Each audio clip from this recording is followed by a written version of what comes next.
I think we're here. Hey, hi, hello, and good afternoon. My name is Amanda, and welcome to Harmony Portal Tarot Live. Had to restart my computer, so we're 5 minutes late. I tried once, then twice, and it's just not happening. But oddly enough, as I was doing some behind-the-scenes housekeeping channel stuff, I got a notification on my phone. I can't remember exactly what time it was this morning, 10 something p.m. a.m. And I got a notification. Okay, 10:40. So it wasn't that long ago. It felt like an eternity ago at this point, but I finally got a notification for a week ago, last Friday's live stream. 6 days, 7 days, 7 days, 6, 7. God. 7 days later, I finally get notified for a live stream that happened last Friday. Donation only, meaning they're probably not that much fun to rewatch the replay. It's not like what we're doing today with the Cosmic Question Corner, where people probably are interested unless they wanted a reading. Donation only live stream. But that I'm saying all that to let you guys know that at least I'm being notified, even if it's too little, too late. Because before I wasn't getting any notifications on my phone, even though I have them set.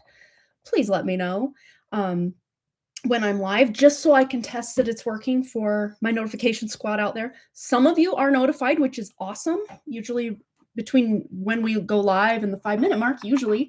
But others of you are like, I never get notified anymore. And well, I got notified a week later for something that happened a week ago. So I don't know. You guys ever get my notifications for my channel here, like days and days and days after they've happened? I don't know. I've been also kind of wondering where Wrigley put my What Lies Beneath deck. It is not obviously in the box. I have stacks here, but I am not seeing it anywhere. And I really wanted to use this. This was awesome for our internet reading. Because it's what lies beneath, and I want to know what lies beneath. So cosmic questions, what lies beneath the surface? So I guess there's a reason it's not here, and I'm taking it more as a positive rather than a negative, that we will still get the information that needs to come through in today's Cosmic Question Corner question. That's a mouthful. I've looked. I'm not dealing with a huge amount of stuff as far as piles go. So if it's here, it should be here. And he normally doesn't mess with this too much. He might stack things, but it's not stacked unless he put it. I don't know why he would. He doesn't put anything away. As you can see, probably earlier, you saw this tote full of stuff here. I don't know. I don't know. I'm a little butthurt that I can't find it because I want to use it.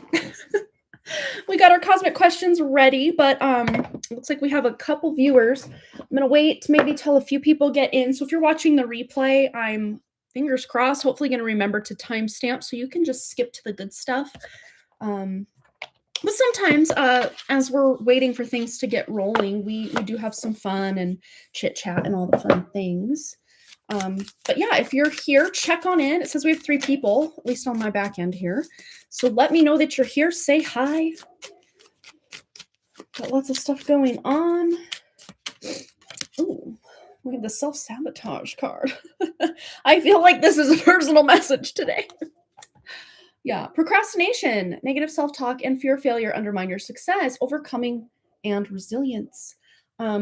Especially the procrastination. I wanted to come up here and get my ducks in a row with this, but then I kind of got sidetracked on the back end of my YouTube studio and was kind of, what do they call it? Just kind of messing around with changing a couple of little things just on the back end to make it a little, housekeeping stuff. Not that it needed done, but I was like, well, I'm here. I scheduled the live stream. I might as well do a few things. And then time got away from me, and here we are. Where is my my what lies beneath deck. It's gonna bother me. But we do have Sign of the Times Oracle that we can utilize. It's got some interesting messages and symbolism, signs, synchronicities that we can utilize for our reading today. And I'm going to be asking for, if you feel so inclined, if you're here, let us know that you're here. My dog's letting us know that he's here. You can hear Arthur down there barking. Where is that deck? It's just not around. And I did not remove it from here. We used it recently enough, but I stacked it. I do this stacking thing, which you saw a moment ago. And I don't think that it got put in a wrong box. I don't know. Obviously, it wasn't meant to be, so we're not going to push it, I guess. But yeah, check on in. Let us know that you're here. I'm just doing some shuffling and looking around, even though I've looked and still not finding anything. But we will do the Wisdom of the Hidden Realms deck as well. We're going to use this one. That's a good one for Cosmic Question Corner readings. Yeah, I wouldn't have put, I haven't put it away. And I wouldn't have put it away without the box that it goes in. Like, where could it have gone? I don't know. Oh, but we do have also the Alchemy of Spirit deck, which is always like fun to use during our Cosmic Questions as well. So maybe we're not too SOL or ish out of luck, as they say. We will maybe use this as well. So we have the Shadow Work Oracle we can utilize. We have our Wisdom of the Hidden Realms. We have Alchemy of Spirit. Of course, we have Tarot, which is always awesome. Okay. So, yes. It says we have one person. Okay, so we went from 3 to 1. I've lost people. Oh, I can't really put new questions in until we get something. Oh, now it says 0 people. Okay. Maybe YouTube be doing what YouTube be doing. Maybe I'll wait till about the 10-minute mark. If for some reason no one comes in, we'll just pull a question, suggestion, and just get rolling with it. Because I don't want to waste any more of your guys' time. I do apologize. I'm so all over the place already just in this live stream. But I swear I have the intention to get just like totally centered and ready to rock on all of this. And just, as we're waiting, just double checking that the deck didn't get put in with another deck or something. Like what? Where? Who? What? Where? When? Why? How? How? I don't know. I really don't know. Oh well, I'm not going to let it bother me too much. But yeah, we have what we have, and we're just going to utilize what we have. So check on in if you're here. It says now we have 2 people again. So I don't know if, because, again, if you missed my earlier little spiel, I got a notification for not last live stream, but the live stream before about, so it said 16 minutes ago at 10:40 a.m. this morning for me, Friday, January 9th. That's today's date. The donation only live stream with that thumbnail, me going, was last Friday, a week ago. So YouTube's like, oh, we should probably throw her a bone for something that she posted that is pretty much irrelevant now, rather than letting people know that we're live now. So maybe that's why no one's here. I don't know what's going on. Now it says we have 2 people again, but I have not seen one iota of anything in the chat. So if now it says we have 0 people. Okay, I don't know. I don't know what's happening. This is really weird. And I had so much I wanted to talk about and chat about, but it's just not as fun when there's no one here to, like, you know, bounce ideas off of. So I guess it'll just be a wonk kind of live stream today, which is okay. You know, we're still gonna get our Cosmic Question Corner and uncover some mysteries of life and just see what's going on. But hey, if you are here now, it says we have 1 person again. If you're that 1 person hearing me right now and it's live for you, let us know. Not in the description, but in the chat, which for me is this direction. Maybe for you it's down below. Maybe that's why I did that. Oh, Michelle Lynn. Okay, she's here. Okay, somebody's here. That's good. Yeah, I don't know what's going on. My live would not start. It was doing that thing where it was giving me the monkey with the wrench and saying, "Hey, cannot load," or whatever the message is. So, I logged out, logged back in, it was giving me the same thing, and I kind of found a weird little hack is I'll go over to just my puttering around, YouTube account, which I don't ever post on, it's just for me to view and comment and, have my playlist and kind of my to watch list and everything. It's my more personal, just looking around YouTube rather than creating content on YouTube account. And I went to the YouTube studio back end of that to go live, and it fixed it. Or it worked there. So then I logged back into it was a whole mess this morning, you guys.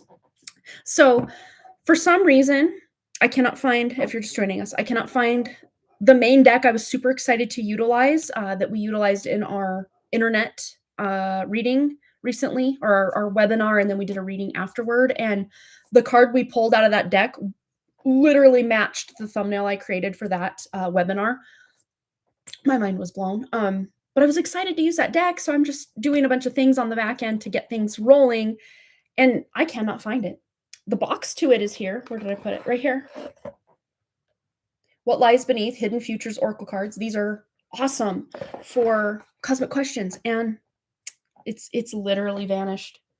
But this is a weird thing. A lot of times when we shift timelines, things were not where they were before, and then maybe a few days into that new timeline, you may find things that you were looking for in the spot you already looked over and over and over. I don't know if anyone, raise your hand if you have, experienced that, because you feel crazy. You feel like, wait, maybe I did put it away. Maybe I did move it. Maybe.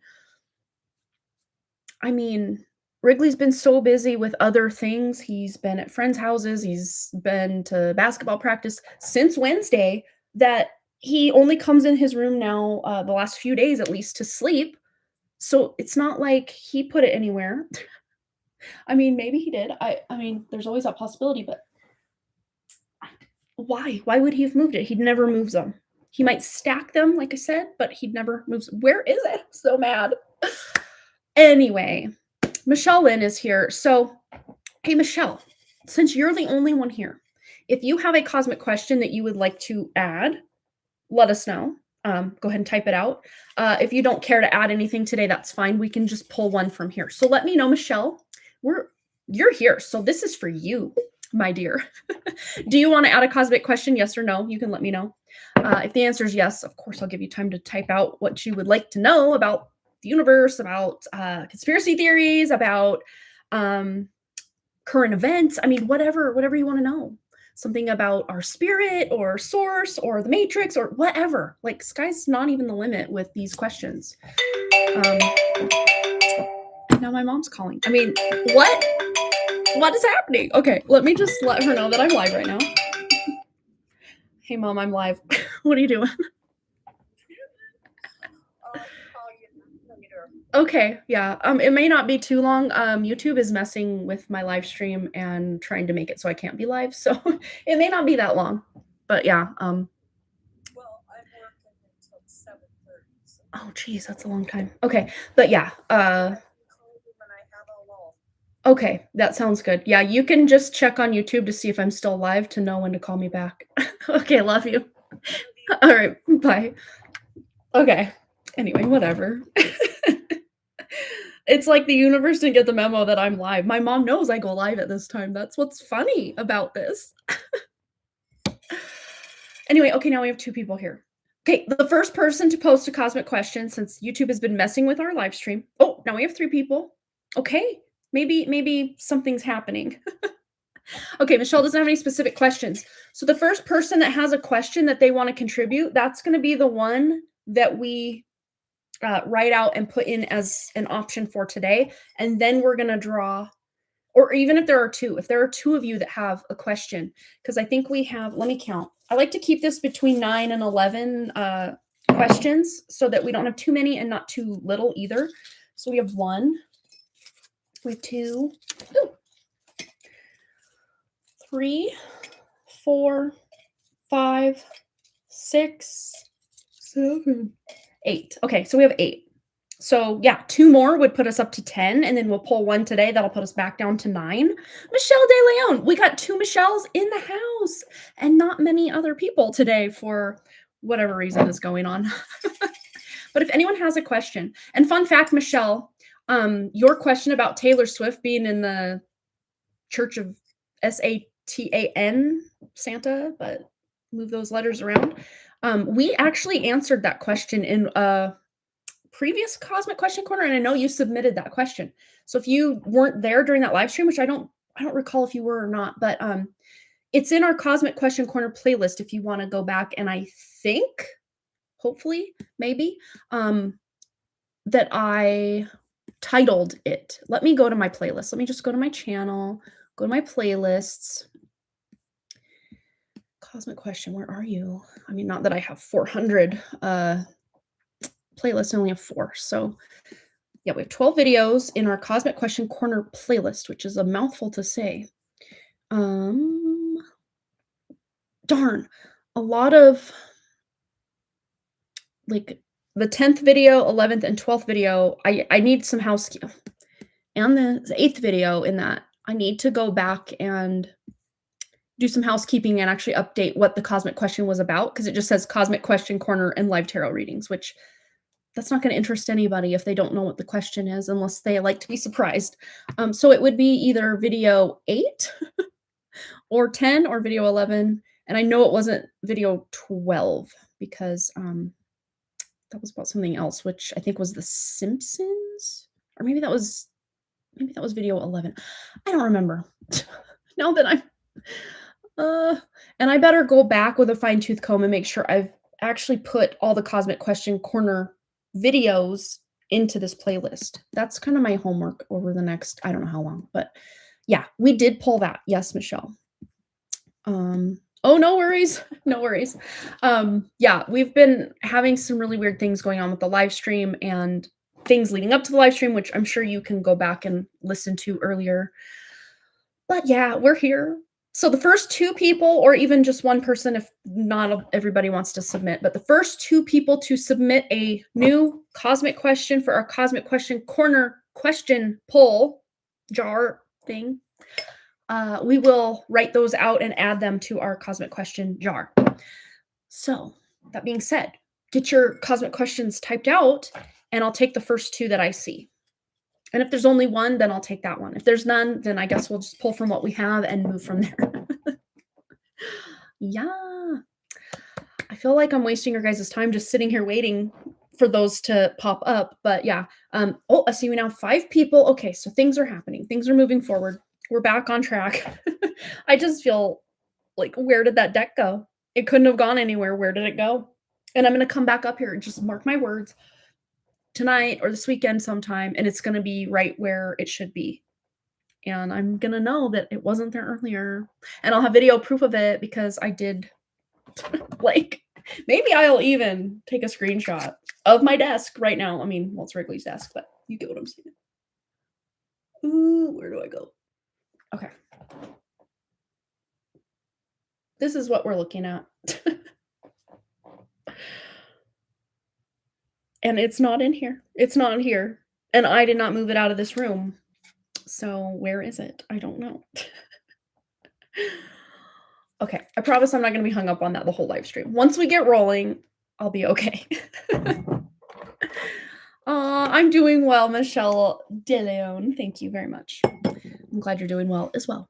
Okay, we have one from Versha. And hey, Versha, if no one else submits and you have a second one, feel free to also post that one. I mean, let's go big or go home here and make sure we maximize our time, space, and resources, you know?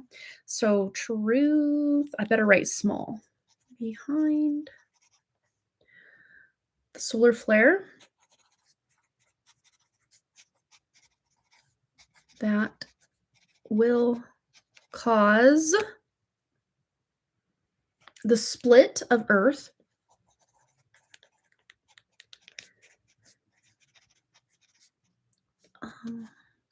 into 3D and 5D. Okay.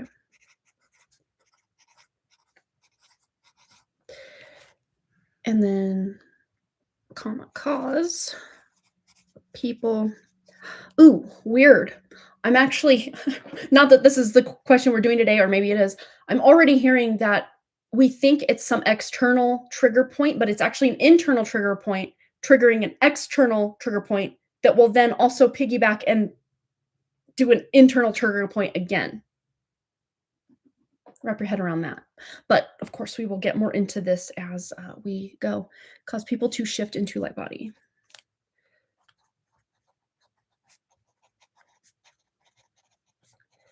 Yeah. And for cosmic questions, they can be, anything about celebrities or conspiracy theories or current events, just questions of the universe you've always wanted to know the answer to. Like sky's not even the limit here. Just like really dig down.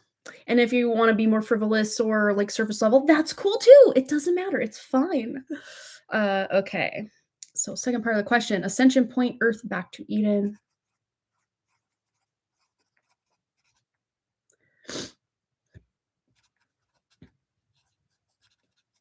I hope I can read my handwriting after all of this because it is hard with this tiny little notepad with the pencil, but I'm doing my best. And that's not a you problem, that's a me problem because I've given myself like this much room to do anything on this desk with all these decks on the desk. Okay, next word. Earth back to Eden. And complete dissolution of the inverted matrix control. Eden. And then I'm going to try to paraphrase so I can fit it all. Dissolution. That is probably not how you spell that, but I'm in a hurry trying to get this done. Inverted. Obviously we know that the matrix is inverted, so I'll just say of matrix control. And transform at collective level.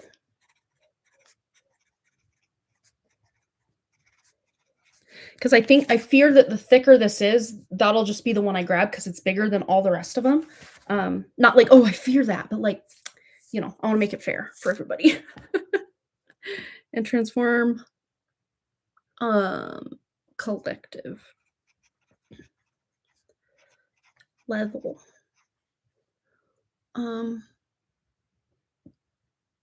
Okay, so then that was submitted by Versha. And I have my handy dandy pair of scissors here. I was prepared for that much at least. I didn't have to go looking for scissors or have to tear it and hope for the best. Like we have in the past. Okay, so we have that. And it was very not great handwriting, I will admit. But there it is. It's here. It's here. Okay. Next question. Yes. Ooh, I have a very controversial one. I don't care. Put it out. Put it out there.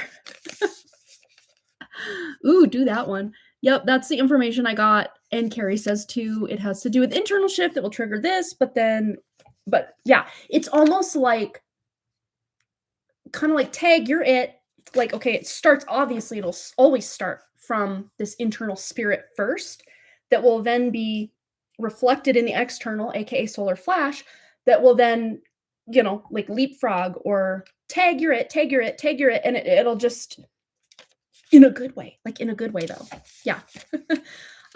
So anyone else have another question? We have time to write out one more question and then we're going to pull. You guys have about 30 seconds to get another question. Otherwise, we're just going to move right into pulling just to save the viewers and the people watching the replay time. So they're not sitting here listening to me gab for, and not about the cool stuff. I'm not gabbing about the cool stuff yet. Like that's yet to come. She's framing it. Perfect. All right. Well, I'm here for it. So maybe while she's doing that, I'll just tell you, my dream was really weird last night. I don't know how much of it I can really say here because it's pretty much shadow ban word, shadow ban word, shadow ban word after shadow ban word. But weirdly, I was at this like school cafeteria place, but it was also house at the same time. You know how dreams are dreaming, dreams be dreaming. And some of the Stranger Things kids were in it and they had like I was connected to something at this lunch table, like connected, not like literally, but like with my intuition and awareness connected to something. Um, to really clue into a fabric of the matrix portion of how they use our energy as loosh or to control things. Um, and it was from like these things that they give us, they administer to us, the big COVID, jabulicious, you know what I'm talking about, those things. There are specific, I heard packets of information that is put in there to make certain people obviously easier to hijack or easier to feed and harvest from, because with this elevation in frequency and consciousness that a lot of us are going through at this time, and Earth herself is going through at this time, or just a shaking off of the fleas of the false matrix, it's making it harder and harder as time goes by for them to connect in and get a loosh feed. Not to say they aren't still doing it and still like little mosquitoes poking in here and there to our etheric field or our auric field. They are, but it's just getting harder and harder the farther apart these quote unquote timelines are getting. And that was coming through in my dream. And then there was something really disgusting in TMI that they were doing through the excrement region of the body, to actually utilize the excrement region of the body for something really nefarious. And I don't even want to talk about that online right now. Like I'm still trying to mentally process what this means, and it's disgusting and it's really disturbing, but you got part of it. Ew, ew, ew, ew, ew. Yeah. Okay, clarity. Oh, question. I feel with drama going on in the world platform, WW3, yeah, will be pushed big time. Yes, okay. Perfect. Thank you for actually phrasing this as a question, because yes, I really did want to do a reading on this, and I kind of dipped my toe into this a bit in our 2026 little collective reading here, just to see like what the world stage dumpster fire is going to be trying to present to us. But I like that you're wanting to go maybe more in depth, and specifically with the whole war paradigm, which we are leaving behind, but it feels more than ever like it's on the precipice yet again. It's all good stuff. In the end, I can feel it. But so drama going on with world platform. So I'll just write drama on world platform. Hopefully I can read my writing after this. It's so bad. This is not a sharpened pencil by any means. WW3 agenda. Will be pushed big time.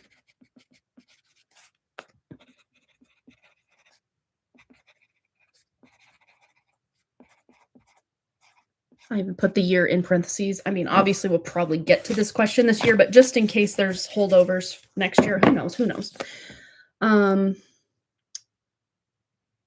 Causing finance. Okay.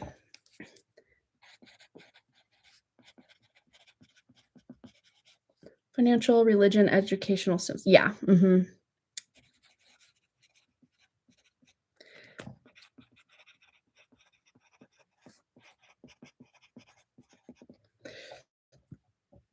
Collapse.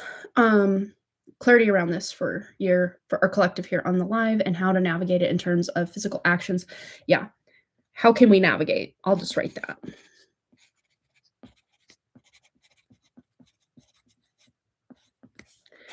And Versha is the contributor on that question there. Okay. So we have our 2 questions.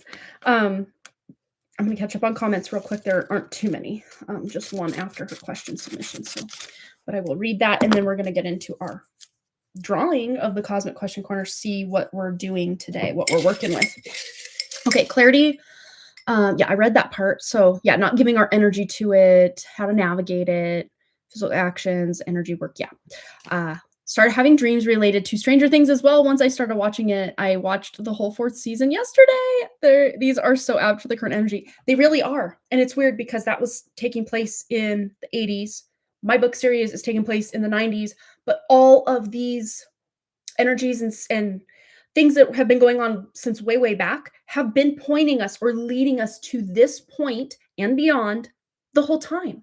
Like, I've been feeling this energy of this since I've been here on this planet, and it just felt weird and off and not correct. And, in my child and teenage frame of mind, I couldn't quite put into words why I felt things were so off. I felt like, well, maybe I'm just some black sheep, outlier, outcast of humanity, that I can't just get with the program and be happy and just go along with it like everyone else is. Like, why can't I just go along to get along? Like, on the surface, I may look like I'm just quiet and just kind of going through the motions of the programming, so to speak, like at school. Like, I turned in my assignments and I got good grades, and, I walked the walk and talked the talk that I had to.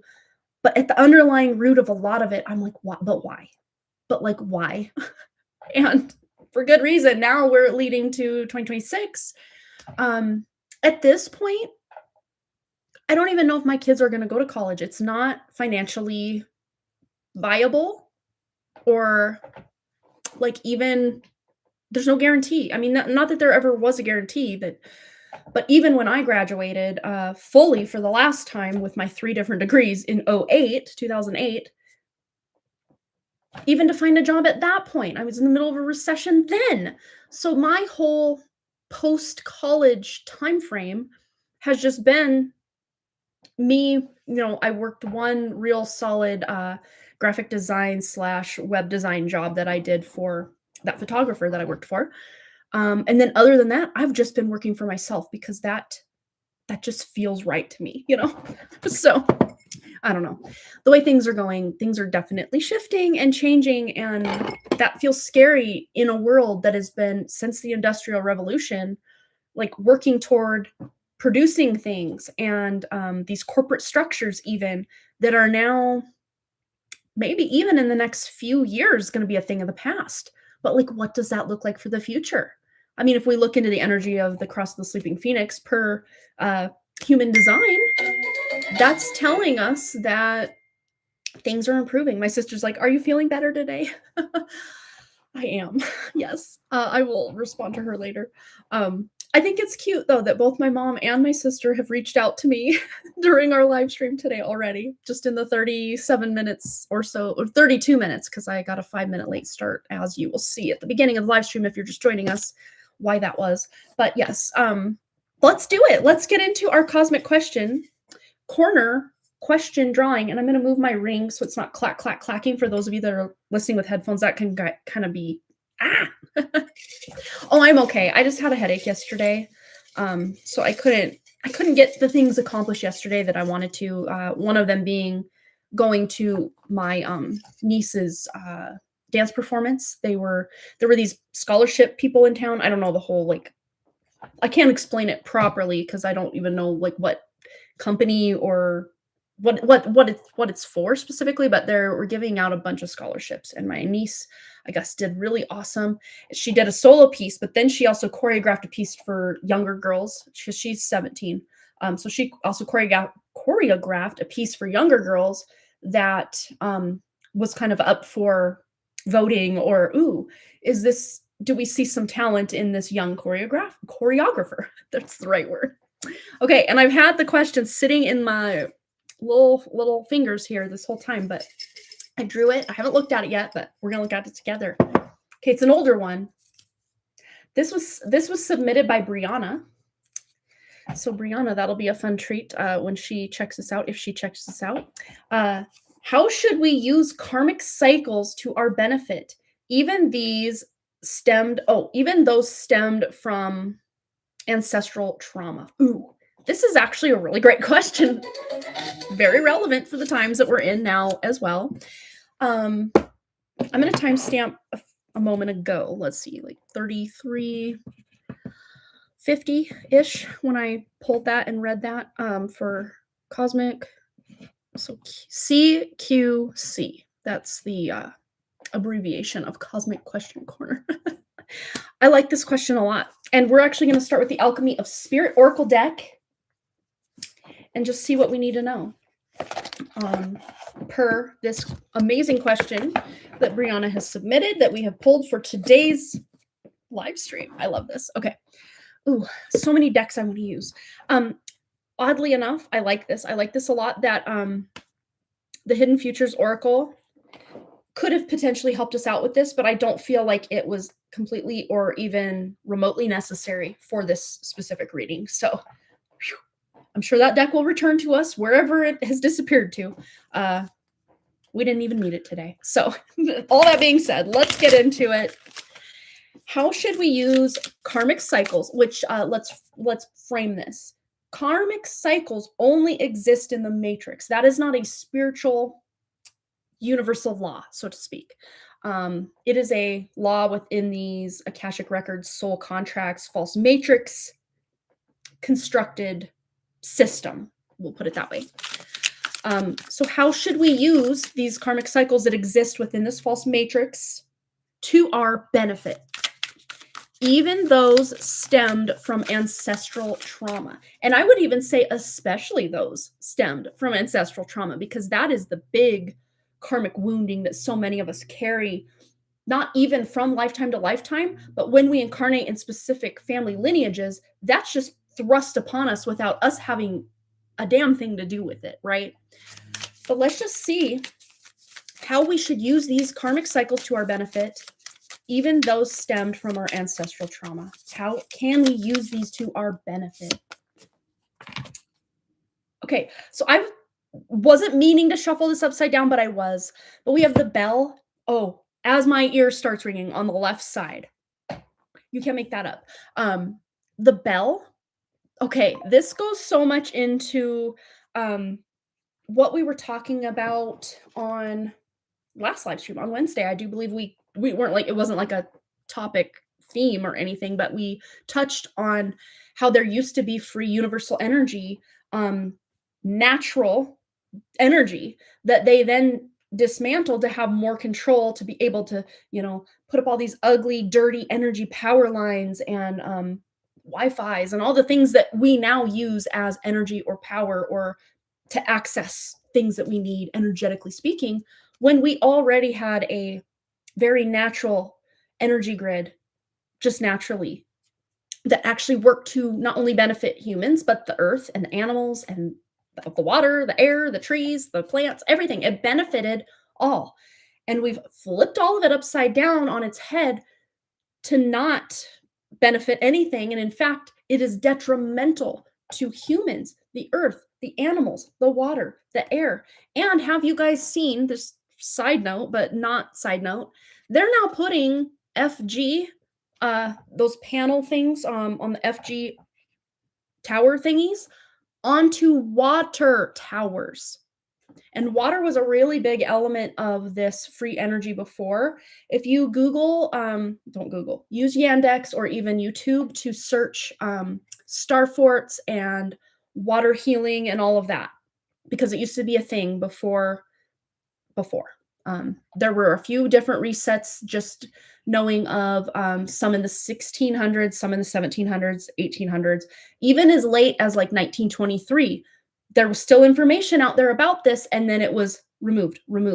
And they're doing the same thing now for things that we thought were true in the past. And whether they were true or not, they're removing certain history or kind of scrubbing it from the books purposely to set, or for this next reset that they're planning. But joke's on them. A lot of us aren't going to go down with that ship this time or be reset. But weirdly, I don't know why I felt the need to preface this reading by saying all of that. But mostly it's because the bell, a lot of the bells, think of the Liberty Bell, discommissioned bell. Lots of bells have been, that were in progress, in working order.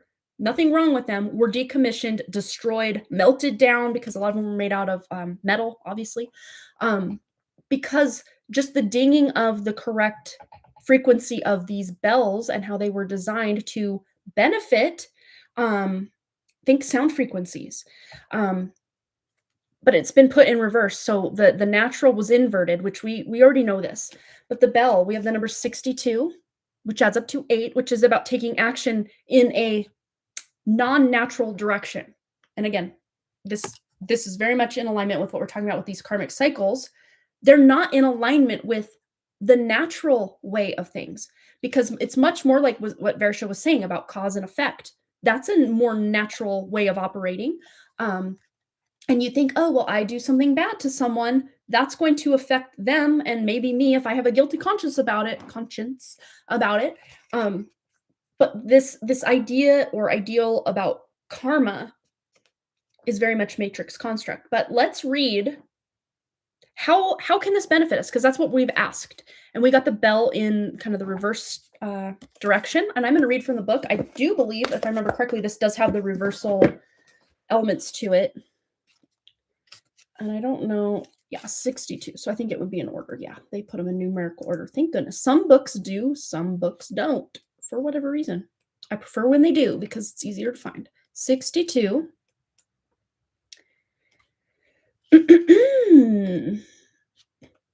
Okay.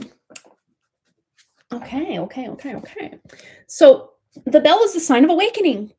Well, the fact it came out in reverse in this question, how should we use these karmic cycles to our benefit, even those stemmed from our ancestral trauma? We've already heard the call. That's very clear with this coming out in reverse. We already have heard the call, but it's like, now what? Now what? We've already awakened. Now what?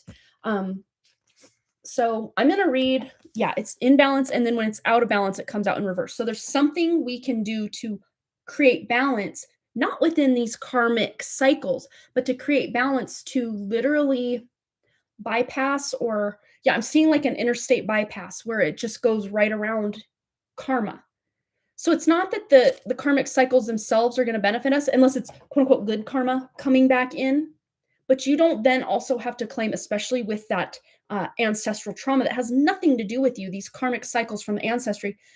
But yet, maybe we did agree or not agree to incarnate into certain family lines because we wanted to be the ones to break the cycle of karma and literally dissolve it or have a dissolution with the false. So there's a reason we did this. So I'm just going to read the bell, and then we're going to read the out of balance energy of it. Okay. So the bell, sign of awakening. You are living the miracle. The sign of the bell softly says, it's time to wake up. The bell ringing is a call from your spirit. You are transitioning from living in a dreamlike state to a state of awareness. You no longer want to be a passive player in your life, and you are ready to take action. This means a moment of uncertainty is coming to an end. Well, what are we in right now? This is one big dumpster fire of uncertainty right now.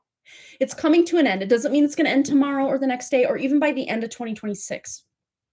Because these cycles, again, there's no hard stop. They overlapped and overlay.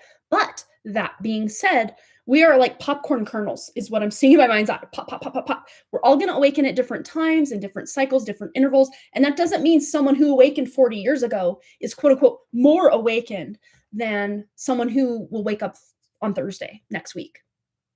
It doesn't mean this person, because they've been in this, I've seen some shit in the trenches for 40 years, that they're any better or any worse or any whatever than the person that's going to awaken next Thursday or, June 12th in 2028. Like, I'm hearing it's irrelevant as to when, but rather how.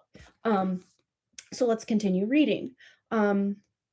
You no longer want to be a passive player in your life, and you are ready to take action. This means a moment of uncertainty is coming to an end, and a big announcement could be happening soon. And this announcement is not coming from the mainstream media. It's not coming from anything. This is a very, again, personal and internal calling or signal that's, like a beacon or like I heard a warning signal or a warning fire, just like opening up for us to be able to heed that call. And again, popcorn kernels, it's going to happen at different times for different people. So don't feel you are late, or if you've already woken to the call, but then now you feel very apathetic or hangman energy. Again, we're going to get into like how we can benefit from this. So maybe it's the news you've been waiting to hear for a long time, the achievement of a goal, or a return of a loved one. Have faith that your time is coming and permit yourself to trust the goodness that is showing up for you. Pay attention to this sign in your daily life and in your dreams, this sign being the bell. The angels love this instrument to subtly show their presence. And we're not here to subscribe to any kind of angels or anything like that, but just, I would say, spirit guardians, whatever that means to you personally. Because a lot of these angels, archangel energies are literal constructs of the matrix that don't have a true spirit. They're false AI entities that are puppet mastering things that their puppet masters are telling them to do. Um, but if the archetype of the angel is something that resonates with you, then continue using that. You can utilize, again, you can utilize false matrix constructs to your benefit. It doesn't have to be throwing baby out with bathwater if something brings you joy or helps you feel more secure or, whatever. We're all on our different journeys. We don't all have to do it the same. So when it's out of balance, which it did come out in reverse, that means ignoring the call or being unaware and unconscious, being mindless and feeling uncertain. And I think for most of us, we didn't ignore the call. We aren't being unaware or unconscious, although even just because we've quote unquote awakened doesn't mean we're constantly operating in the awakened state. So many of us, me included, you guys included, we all get into unconscious patterns and behaviors and reactions a lot of the time. It still happens. So this is just letting us know that, we're not wrong for that happening. But when we can bring awareness and mindfulness and intention to our consciousness or our conscious awareness and where we spend our time, where we pay attention. I mean, I feel like a broken record with these things, but that is where our true power lies. And when our true spirit can really be online even more to affect the changes and the ripples that we are looking to create, to dissolve, excuse me, as my throat goes out. But this is where I think most of us specifically are getting the memo, is feeling uncertain. Just because we've awakened doesn't mean we don't have fear about the uncertain. So how can we benefit? Let's dive deeper into this. So we have our bell card. Let's dive deeper. How we can use these karmic cycles to our benefit. How can we use these karmic cycles to our benefit? Or these matrix constructs, whatever we want to call them. Specifically, and maybe even especially those that are stemmed from, ancestral trauma. How can we use these cycles to our benefit? We have magic. I'm not underestimating my own magic anymore. Power, beginnings, and transformation. Just because we know karmic cycles are a thing and we have proof that they are a thing in our lives and they've been operating probably our whole incarnation and many before now, does not mean we still need to play by those unconscious playbooks of, well, karma's going to bite me in the ass or, whatever. This is basically us just saying, I'm not underestimating my magic. It doesn't matter what these karmic cycles are out here karmic cycling. My magic is greater than this false construct of these matrix contracts that we may have signed to even incarnate into specific family ancestral lines or what have you. And we have the number 8. Look, they both add up to an 8, which if you actually turn it, this is very much giving magician energy. You turn that 8 on its side and it's right here, if we're looking at it, it's the infinity symbol, which I'm seeing as we can get caught in these karmic loops over and over with no way out, no way out, no way out, no way out, right? Just into infinity. But at any point we can say, yeah, not for me. I'm stepping out of the looping energy of all of this and I'm going my own way. And there's that song Fleetwood Mac, Go Your Own Way, popping into my mind's ear, whatever that's called right now. So how can we benefit? By not playing the game. Well, how can we maybe not play the game then, if that's what's being presented? Let's pull a tarot card and a couple tea leaves. How can we step out of the game then? How can we step out of the game? Ooh, Queen of Cups. It's through our feelings and our intuition. Let's get a couple tea leaves in the mix to clarify and really tell a story here. How can we step out of this game of karmic cycles? How can we step out of the game of karmic cycles? Ooh. We have hammock. Taking a vacation, physically or mentally. We're literally checking out. Even if you can't fully step out of the matrix, it's about creating pockets of time or awareness or mindfulness about how. Because look, she looks very relaxed right there. There's no rush. And that's the thing is, in this day and age, it's all about rushing. There's never enough time. Everybody's flustered and anxious because they're not where they want to be. And, oh my gosh, we got to get here now. We're late. I mean, these are just the themes of the day. So it's about, okay, we got 2 more. It's about saying no to all of the busyness, all of the rushing, going along to get along. And then we also have bowl, plenty of material things. Especially in times of uncertainty, this is, we will go to that, that Maslow's hierarchy of needs. We will go to the bottom level of that pyramid and be in fight or flight or survival mode. But this is letting us know that even in these uncertain times, you will have plenty of material things. You will have food in your belly. You will have a roof over your head. You will have support. I think hammock is a form of support. It may not be the most comfortable support. Weirdly enough, though, we look at hammock as a very comfy, cozy, restorative vacation kind of symbolism. And usually in nature, you can find hammocks indoors, but usually they are about getting outdoors or being outdoors, and usually in a pretty moderate or temperate climate that feels good. It's not like you have to bundle up and shiver your way to the hammock. It's usually very like breeze blowing in your hair. And we have the water element here as well, of maybe like beach and hammocks and all that. And then we have the key, successful outcome to your problems. So we have the keys to unlock these cycles or to literally step out. And the thing is, to answer Brianna's question, it's going to be different for each of us how we can use these karmic cycles to our advantage. So it's not like a one size fits all, everybody. It's very Cinderella shoe. Everybody's going to have their own way to fit in. Or maybe there's no shoe at all. There is no box. There is no spoon, right? The Matrix movies, there is no spoon.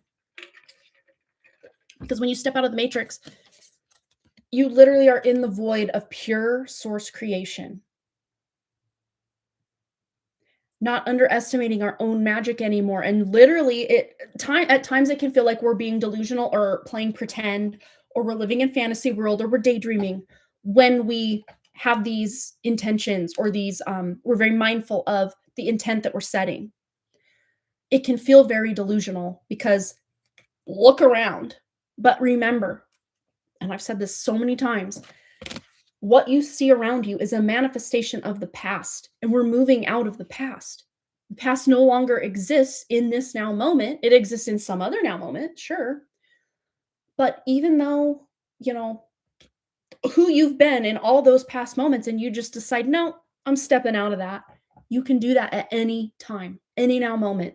You have the ability, the resources, the support from spirit to just say, yeah, no, not working for me anymore. I'm done with that. Wow. Let's catch up on a few comments here, and then we will pull some more cards on our question. Oh, this card came out in the other cosmic question thing, I think. I think so. I want to say there was one that we've used this deck for that the bell came out. I think it came out in upright. Now my nose is itching, so that's good luck, good news, good stuff. Concept, yeah, we read that. Concept of cause and effect. I accidentally went up a little more. Yeah, 6 + 2 is 8, which is the infinity symbol, but its reverse meaning is an inverted concept. There you go. Yes, it's okay to say, dear ancestors, I give back all the heartache, shit bag I got from you, and just stop the cycle I have in my life, and you take charge of healing. And that's the thing. We don't, just because we've incarnated in these family lines, and we have all this ancestral karmic and ancestral debts and traumas and wounds, we can be the ones that say, okay, that's been great that you guys have been passing this bag of shit down the road, down the line, kicking the can further down, but I just refuse. I'm not doing it anymore. That might be what you're here to do in your specific ancestral line, rather than having to heal and peel and do all this work and do all these things. Well, peel, yes. You're just saying, no, I'm removing the coat, I'm removing the skin of this past ancestral trauma. I refuse, through my vibration, my frequency, and my DNA, to carry this on. For me, for future descendants of me, and this family line, I just say, I'm done playing. I'm done.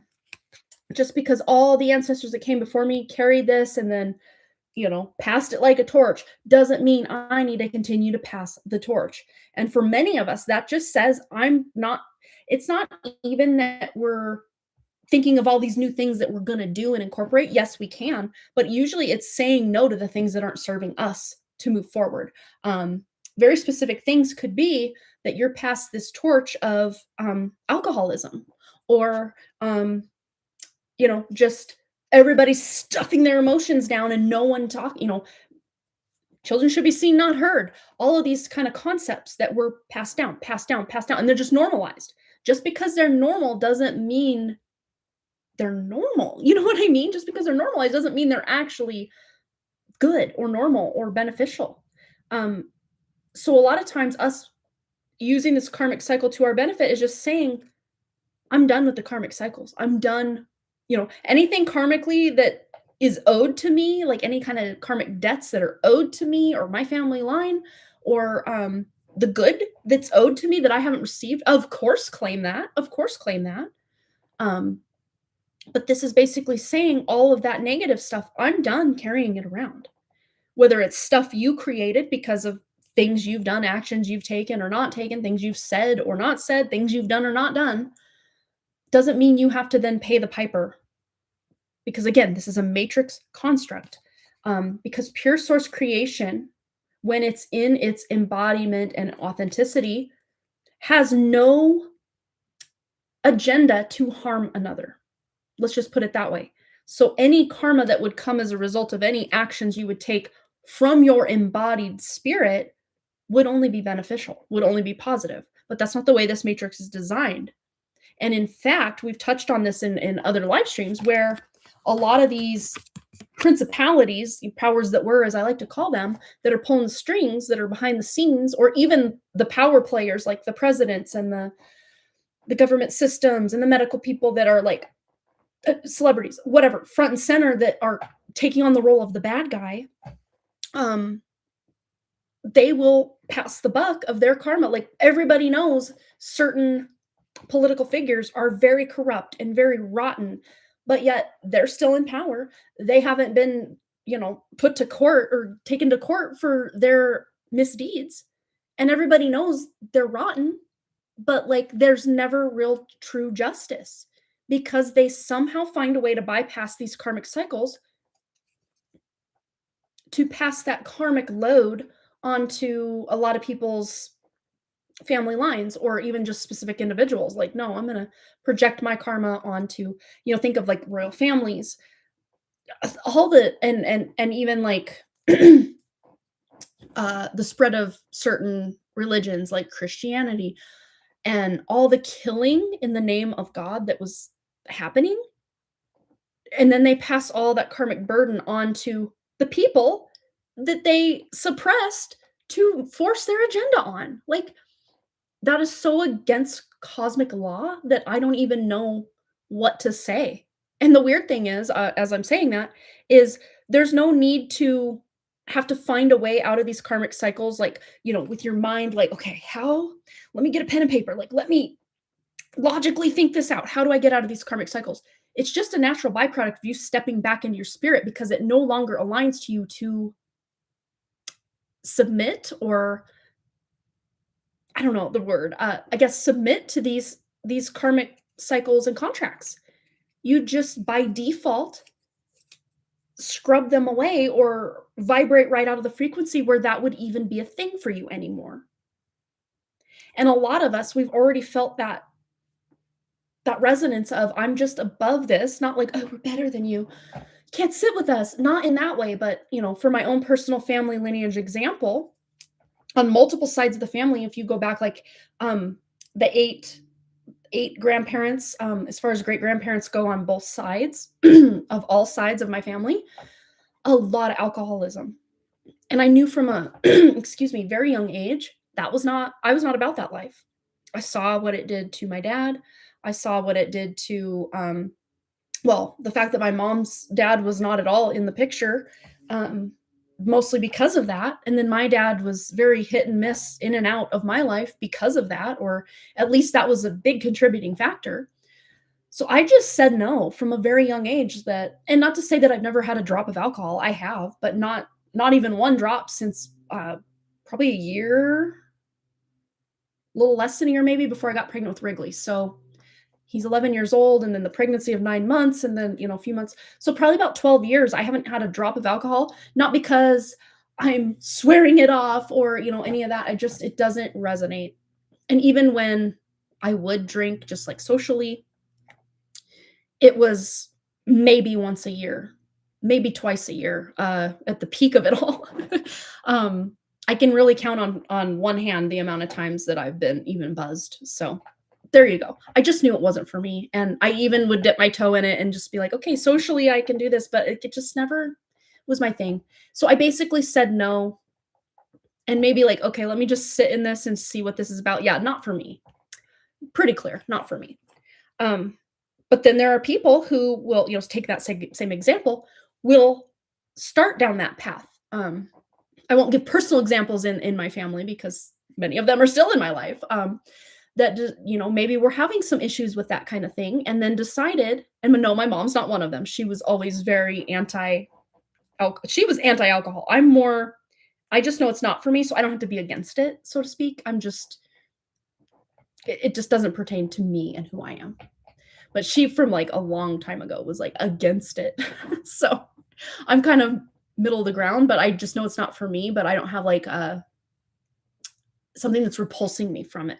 Maybe early on I did, because I saw how people in my family acted because of it, that it did repulse me. But as I tried it out myself, realized, not for me, I kind of just neutralized it almost. So it's not like I'm rebelling against it. It's more of a, yeah, just not for me. So I don't even need to put a lot of my attention or awareness about that fact. It can be a fact that, yeah, that was what the hand I was dealt with the ancestry, but I didn't go down that road. But, again, other family members of mine really went a fair distance down that road and then just decided, oh my gosh, what am I doing? No, I say no. I say no very actively to this. And, those are two completely different experiences as to ways we can step out of the karmic cycle. Some had to go down that karmic cycle pretty deeply to realize, oh, wait, no, I don't have to say yes to this. And then, it's probably a lot more work for someone like that in this alcoholic instance than for someone like me that already was kind of like, yeah, no, I'm good. But it doesn't make their path less valid or my path less valid. It's just, again, we have different ways of offloading these karmic cycles or burdens in ways that we just say no. Whether we had to fully immerse ourselves in the experience of it or not, or maybe we got glimpses of it, or we're kind of on the periphery of it, or maybe our parents did the work to where there was all that alcohol in, just as the example, take whatever specific, could be other forms of abuse, or you know let's stuff our emotions down. Say both of my parents decided, because certain of their parents had problems with this, that I'm not going to put my kids through this. I'm not going to, which is what my husband doesn't drink either. My kids, Boston was, I think, 12 years old. He was in 7th grade, and they did a unit on, I think it was 6th grade. So he was 11, maybe 12. They did a unit on drugs and alcohol in their health class, and he didn't even know what alcohol was until that, like before that. And then I explained to him, oh yeah, you just don't see it in our house because we don't do it. And it's not that, we're like anti-alcohol, but like, it just doesn't resonate with us. So, not to say I want him to do it either, but if he's over 18 and decides that's his choice, that's his choice. But it kind of further removes, if our parents were the ones to do the work, it further removes us from feeling like we have any sorts of responsibility to say yes or no, or to just unconsciously go in that direction, because that's the torch we were passed, right? I hope that example put that into perspective for you guys. Sometimes our own personal examples are a good example, So they say, write what you know. Well, sometimes describe what you know. All right, let's see. Why did I grab that deck? I wanted to grab, the answer is simple. Here it is. Anything else we need to know, excuse me, about using these karmic cycles to our advantage, or once we've stepped out of these karmic cycles because we've said no, or we've just vibrated beyond it, what do we need to know about that?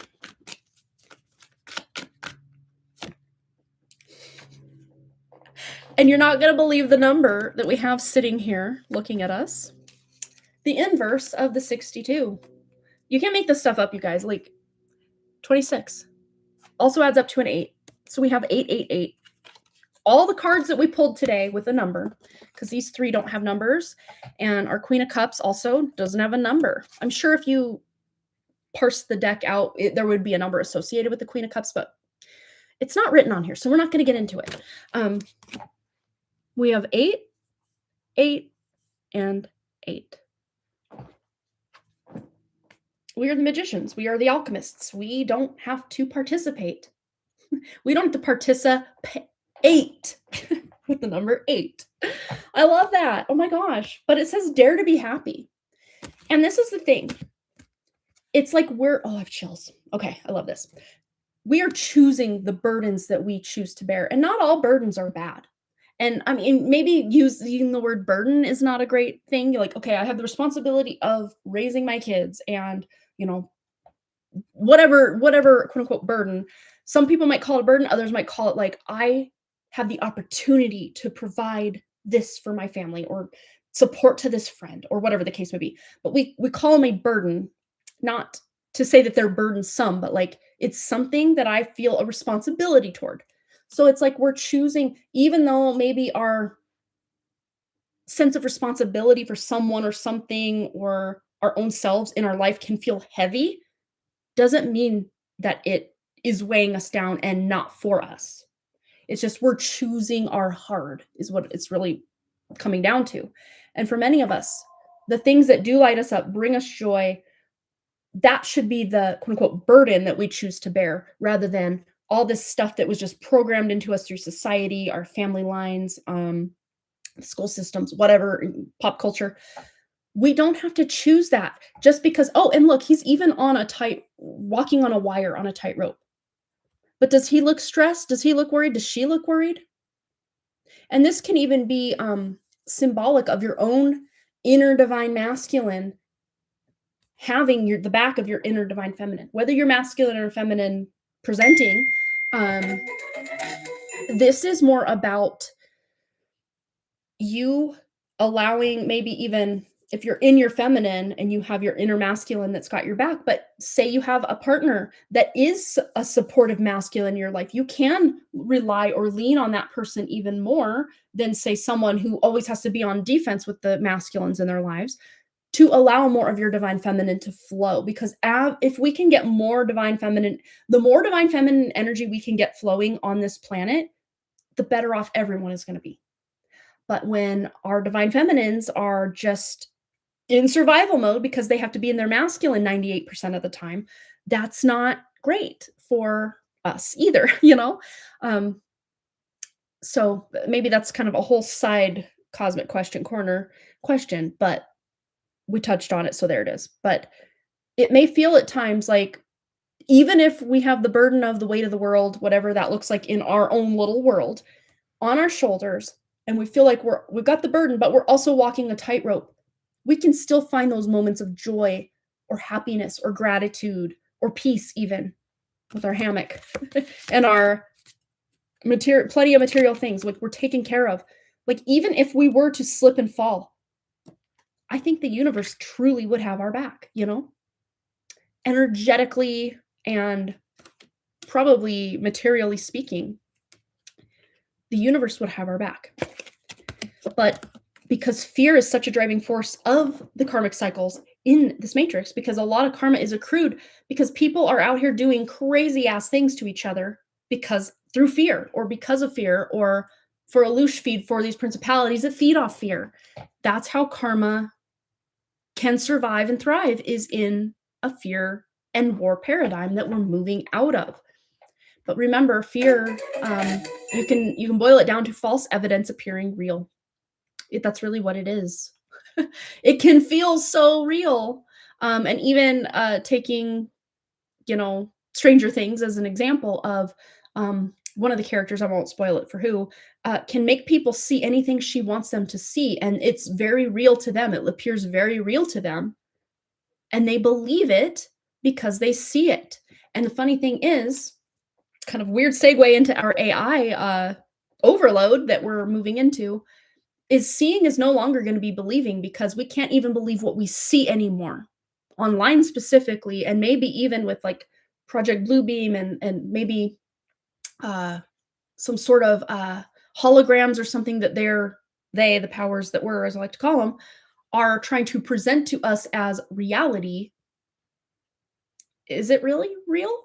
Or do we think it's real because we're seeing it and then they're believing it? But the word lie, Lie, is in the middle of believe. So a lot of what most of us believe, I'm sure, is rooted in truth, but has a lot of lies buried right in the middle of it, you know? So we really are coming to this point, especially moving forward into this future energy of believing and then seeing, taking the word belief and kind of twisting it a little bit, knowing something to be true from your spirit to then start to see it projected out in your physical reality. Wow, I loved that. Thank you for submitting that question, Brianna. I know you're probably not here right now, but maybe you're watching the replay and let us know. And if not, I will probably see her on a future live stream and can let her know, hey, we pulled your question. Go check it out. Because I think it was pretty powerful. Who's to say we have to continue working in these karmic cycles and loops anymore? Not me, not you. None of us want to continue doing that, most likely. Unless you do, then more power to you. You have that right. But I think most of us are like, nah, I'm good, bro. I'm good. All right, let's get into it. We do have a donation from Versha, which I will timestamp. I see she wants a timestamp, which is easy to accommodate. Let me just put a few things back first. Yeah, I do remember getting that bell card. You're absolutely right, Versha. I do love using this deck a lot. I don't use it a lot in just general readings or even personal readings I do for people, but I love doing it for these like collective, like information gathering kind of readings. Like it's really potent for that. I think it'd be potent for anything, but like that's just when I feel drawn to use it.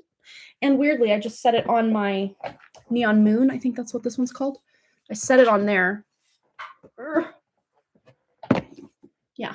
Oh, Rainbow Moon Tarot. There's also a Neon Moon Tarot. I do not own it, but I always get these two confused. And you can't even see the foiling. Oh, there we go. Kind of. It's kind of holographic foiling. It's so cool on this box. The one thing I don't like about it is it's so huge. I mean, some people might think that's a good thing, but I don't know. I like to save space. So it's a big box and it's a big book, but it's a colorful book. Like even look at the, what do you call it? The gilding is like rainbowy. I love it. Why not use this? Let's use this. I was really drawn to this for some reason for Versha's question. So this is going to be the tarot deck we're going to use. Maybe. Do I have it? Where is it? Okay, maybe not. I showed it to you and then, okay, once again, the deck is missing. What the heck? I dropped it. Okay, I'm losing my mind. Where did it go? It could have gone. Where could it have gone? Well, I guess maybe the message we're getting from this is you have support. Someone has your back here. I don't even know what your question is yet, but we're going to get into it right now. So ignore what I said about using that deck because it's not here. I don't know where it is.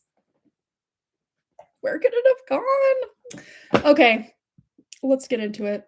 Actually, first, let's catch up on comments. Just be inquisitive if this will make it easier to navigate rather than feel burdened with responsibility to heal all the lineages. There you go. Yeah, we did tune into that, I think. Sort of. Oh, Brianna is here. Okay. See, I'm just like stuck way up here in the chat. So I didn't even realize Brianna was here. Hi, Brianna. Let me scroll back up, catch up on comments. Then we'll get into Versha's reading. Awesome. Okay. What I wrote above makes so much sense after what you were yep, I figured it did. Yeah, going on vacation, being confident in the emotions, saying no to the concept. Boom. Mic drop. Mind blown. Hammock is like the embrace of a caregiver's arms. That is so true. Rocking you sideways. I love that. Yep, exactly. I say no, thank you. I'm donating for 2 yes/no questions. Perfect. Brianna's here. Yeah, this country, Christianity, all of it. Yeah, I don't even get started. Don't. You can get started. Yep. Oh my gosh. What was the question? Okay, let me read your question. We drew your question today, Brianna. So you'll have to go back and really dive into it. But your question was, how should we use karmic cycles to our benefit, even those stemmed from ancestral trauma? And we dove in. It was a good one. I really appreciated your question. It was so good. So yes, yes, I was wondering when mine would be pulled. Well, there it is. It's right there. And we did it today. And we did have 2 new submissions. No one really wanted to submit today except Versha, so she got to submit 2. But I would actually like to do this more frequently than we have been. So I'd like to try to do a Cosmic Question Corner at least once a month. Around once a month, I think. So I think there's about potential for 8 live streams if I'm not sick or Migraineville or other, what's the word? conflicts with the schedule. But in December, I think it said I only went live 3 times, which is sad because there was so much busyness and illness and all the fun things. So I missed, I think, 5 live streams with you guys or at least that's what the month in review email told me. I think we were only live like 3, maybe 4 times in December, which seems, yeah. Oh my gosh. Yeah, you remember asking that. Yep. Well, we finally answered it. Linda's here. Hello, Linda, my dear. Welcome, welcome. Okay, so Versha has donated for 2 one-card polls / yes/no questions, which, are just basically shorter questions. You guys know the drill. Let's go to her text. So that, needless to say, there's still time to donate if anyone else wants to donate. Otherwise, no worries. We'll just end the live stream after Versha's questions. So I have lost a lot of weight in the last 6 months due to the shift in my diet, and everyone is upset that I am killing my organs, impacting my brain and cognitive functions. Sham. Wow. That's all I have to say. These people are literally projecting onto you. It has nothing to do with how they truly feel. And there may even be from some reason for some people, an element of jealousy involved. Like, oh, she's losing this weight. Why can't I lose weight? Oh, I think you're unhealthy because you're losing weight. Like, it's a projection. A lot of it is. Okay, but let's get back to your question at hand. So impacting my brain and cognitive functions. And my cousin said, I will destroy my digestive system. Recently, I feel pulled towards eating carbs, but it upsets my body and backfires. I feel it's more emotional. Then I don't feel inclined toward cooking anything for myself lately. I have to force myself to cook anything for myself. I've kind of been dealing, not the weight loss so much, but just like having to almost force myself to eat and not really knowing what to eat. Not like, I'm sure if I really sat down, I could intuitively tune into it, but I've just been doing just a lot of very clean, almost just 1 ingredient foods, like raw stuff. And just like, because everything is just like nothing sounds good anymore. Nothing tastes good or tastes right or tastes the same. Even like junk food just doesn't hit the same. And then I just feel really gross after having it. So like, I'm vibing with what you're saying. I wish I could lose some of the fat that is accumulated though, that being said, but I'm going to do some strength training and I'm more rather focused on building what I already have rather than trying to get rid of what I don't want, if that makes sense, unless we're counting like parasite cleanses and stuff, which I'm doing here and there. I need to be more consistent with it. I need to get real serious this year about it. But Saturn is in my 6th house of health and wellness. So, and it will be there, I think, until 2028. So we got some time.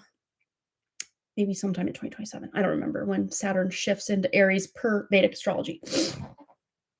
I digress. Okay. Sorry. Back to your question, but like, it feels very timely. Like there's nothing wrong with you.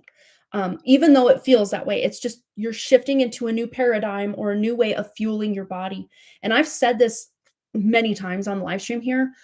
It really, to me, feels almost like because they've poisoned everything, they've toxified everything to where it's hard to even know what to eat, even if it was healthy for our ancestors or our grandparents.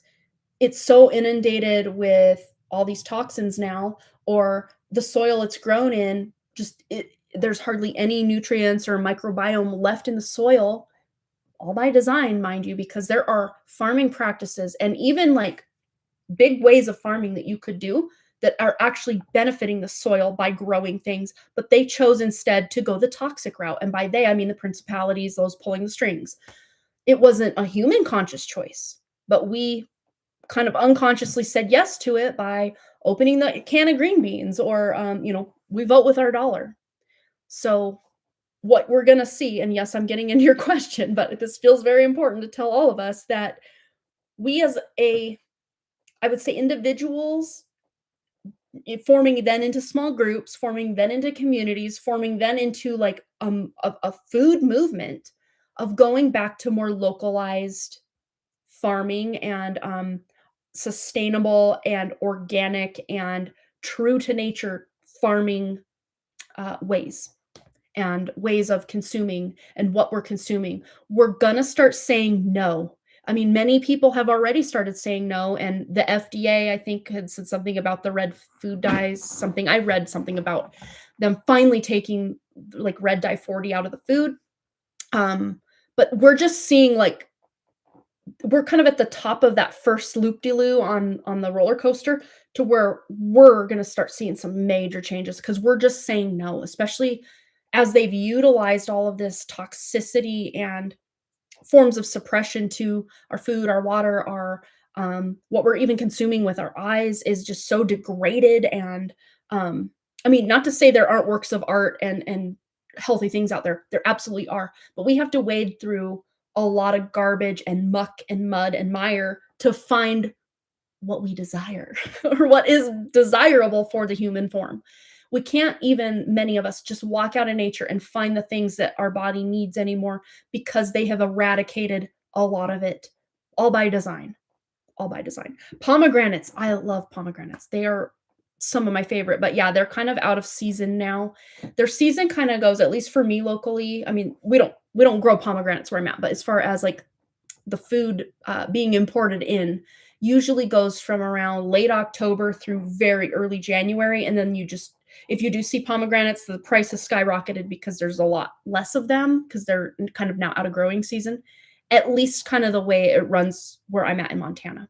But I think if you're living somewhere where you grow pomegranates, I don't know the growing season of pomegranates. I'm going to assume it's the cycle maybe just prior to when I would get it here, and then it kind of slows down and stops. But yeah, November, December, yeah, for sure. That's kind of my heyday with them, and I get as many as I can at a good price. I like to get a good price. They're so good.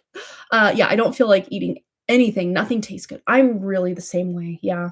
And then if something does taste good, I'm like, just go all in on it, and then I burn myself out on it within, like, 2 to 3 weeks. I just, like, get hyper focused on it, and that's all I wanna eat, and then I could probably never eat it again for, like, a year and be fine because I just, like, almost burned myself out on it. I do that. And eggs, oh my gosh, I'm glad you said that too because I've personally like, eggs have been a staple in my since I was no longer vegan because I was vegan for about well, I'd say I was vegan for 4.5 years, and then another 6 months of that, I was mostly just vegetarian because I brought eggs back in around COVID, because my body just was really craving the nutrients that I could find in eggs. I just intuitively knew I needed to bring eggs back into my life, so I was calling myself a vegan, like, vegan with egg in the middle, because I was using eggs, but, now I am back to, uh more, I guess you could say I just eat more, like, even animal products now, but, I did have a phase for about 4.5 years where I was, like, strictly vegan. But, yeah, and eggs since 2020 till about October of 2025, like, I would probably have at least 3 eggs a day, at least 6 days a week. Like, I was egging it up. Um, but now I'm just not craving them or feeling drawn to even wanting anything with like a scrambled or if, with like a go out to breakfast or something with my family, which usually happens when my mom's in town.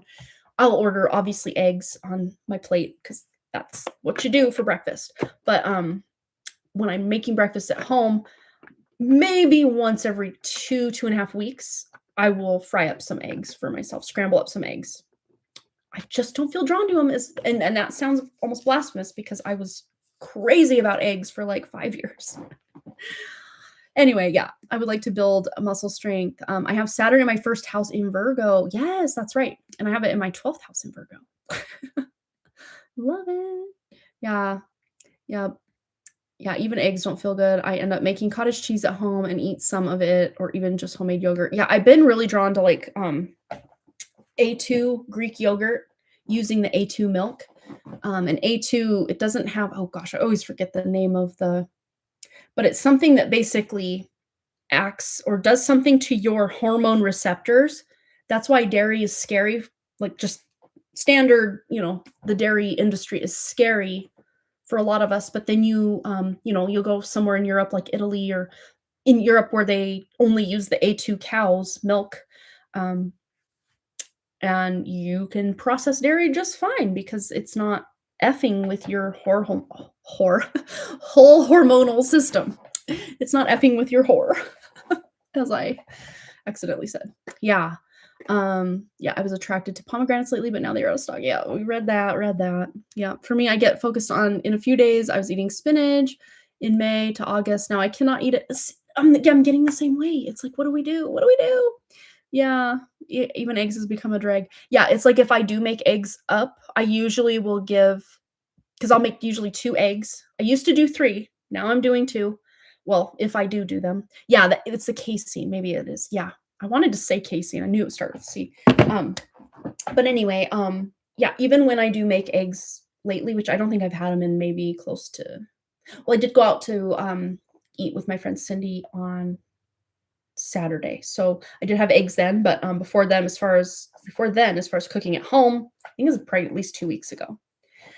Yeah, legumes. I want to get more into the organic soy of legumes because organic, not all this processed and GMO soy is really not great for your hormones in perimenopause and menopause. But like organic, true soy, really good soy is a great source for helping you through perimenopause. It's very important that you don't skip the soy. But we've heard soy is the devil at this point. But yes, certain types are absolutely the devil. It's just finding good sources of said soy. And mushrooms. Oh, I love mushrooms. All sorts of mushrooms. Oh, we grow a lot of morel mushrooms up where I'm at. After the forest fires, they'll just pop up everywhere. And they're so good. Yeah, A2 casein is what sits a bit well with me. I make eggs every day in the evening for S and K. I am off legumes and beans. It throws off my stomach. Yeah, and that's the thing is during these transitional times for a lot of us, what once worked for us isn't going to work for us moving forward. And then maybe we will circle back around to something that we haven't had in 3 or 4 years, and it feels so right in the moment. Like, so we can't ever just say, well, I guess I'll never do that again, because we might, who knows? But then what works for one body may not work for another because A, we have all sorts of different microbiomes going on. B, many of us have parasitic infestations that are kind of calling the shots with what we can or can't have. And 3, a lot of us are just wired differently than other people, just in general. So yeah, it's not a one size fits all, and each one of us, I think the best thing we each individually can do is do like the mucusless fast or the mucus free fast that Brianna shared with me that I still need to get that going for myself, or just do cleanses and like liver cleanses, parasite cleanses, colon cleanses, do all the cleanses that you feel intuitively guided to do. Of course, not medical advice, just information, not even information, just I guess an I don't know, a suggestion. Do what you feel, but when we can at least get some of what doesn't need to be going on in our system out, or stop doing the things that support what's negative going on, like the parasites and the bad microbiome, bad bacteria in our bodies, we start starving that out. I can share the video. She sent me a link to it. I can pass that along to you, Versha. So I can just remind me, maybe shoot me a text today sometime and I can text you the link. It's a YouTube video, so it's pretty easy to find, but I forget the guy's name that did it. But I can pass that to you. But yeah, a lot of what we feel even called to is because of the parasites in our body. It's really creepy, but it's so true. So cleansing is very important. But all that being said, let's get into Versha's questions. We started reading it and then I went off on a tangent, but I think, many of us are struggling with this right now. So Versha, you're not just some special case where you're all alone on your own island of not knowing what to do and having all this. So I'm going to actually start from the beginning, hun. I apologize.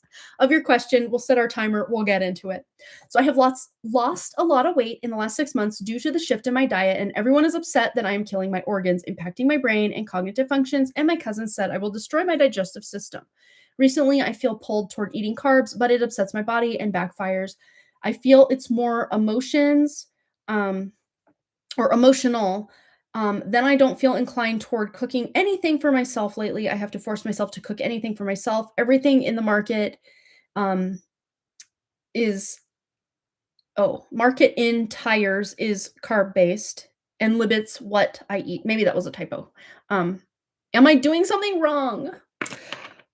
No, you're not doing anything wrong. And I think we have touched into the fact you're not doing anything wrong, but let's just see some advice and guidance as you navigate this transition. Because what I'm feeling for so many of us is this is just a transition to where I really kind of went off topic, but what I was saying earlier is our bodies are kind of rewiring the way because the food and everything has become so toxic. So if we circle back to where I was talking about that earlier and then went off on a tangent, this is what I was trying to say is our bodies can't take all of the grossness anymore, or we just don't resonate with it. And, maybe we had our guilty pleasure of, Reese's peanut butter cups or this or that. But like to me, I used to love Reese's peanut butter cups, but they taste highly chemicalized now. Like I compare them to how they tasted as a kid. And yeah, I know they say your taste buds change, but they do not taste the same. And in fact, I can almost just taste the syntheticness, the like too saccharine sweetness of it all. It just doesn't feel good when I even just taste it on my taste buds anymore, let alone when I swallow it and then feel the effects of it in my body. So I just know it's not for me anymore.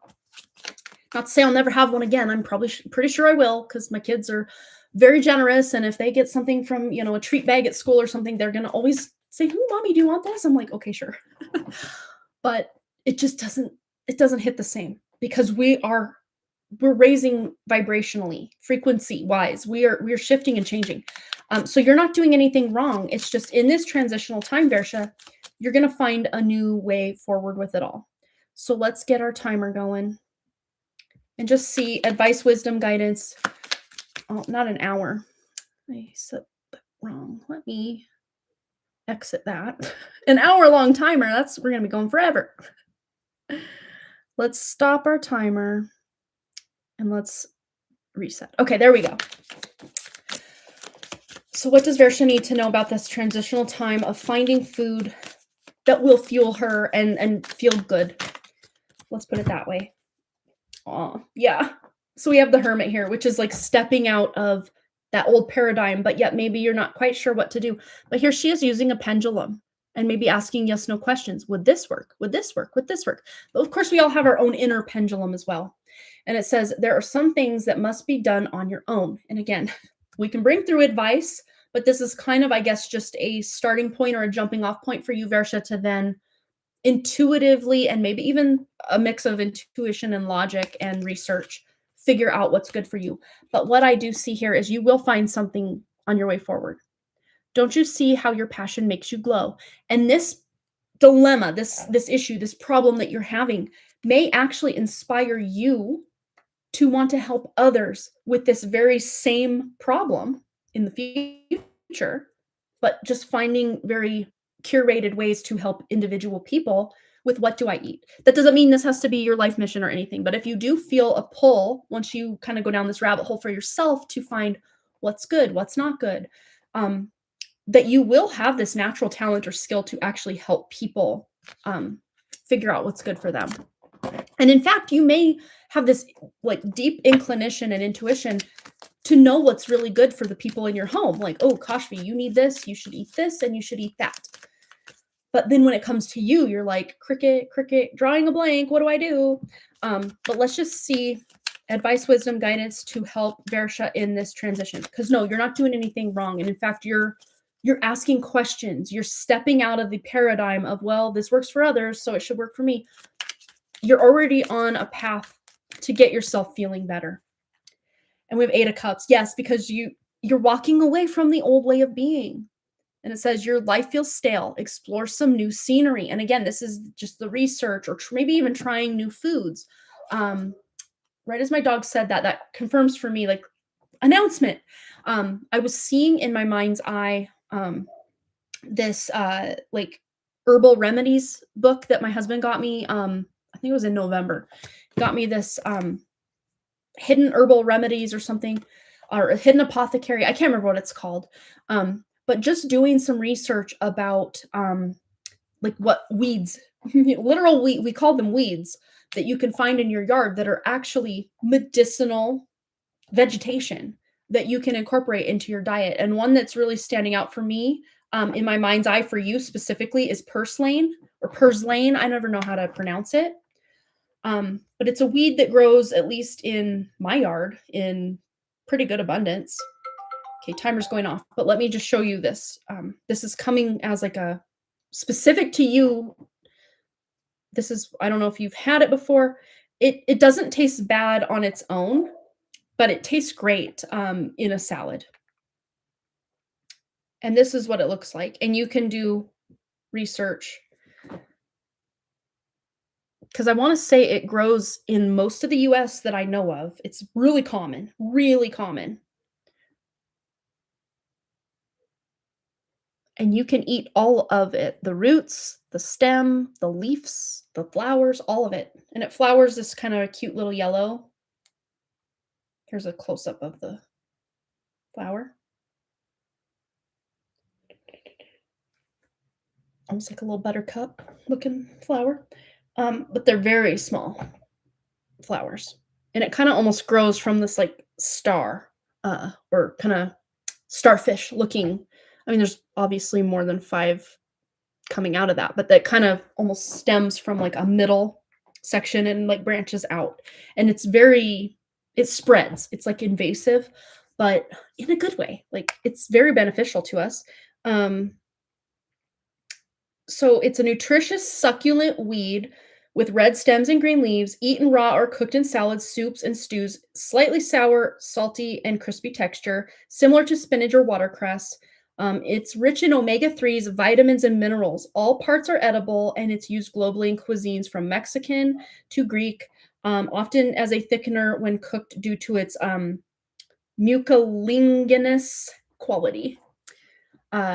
Yeah, so that's the common name of it, is purslane.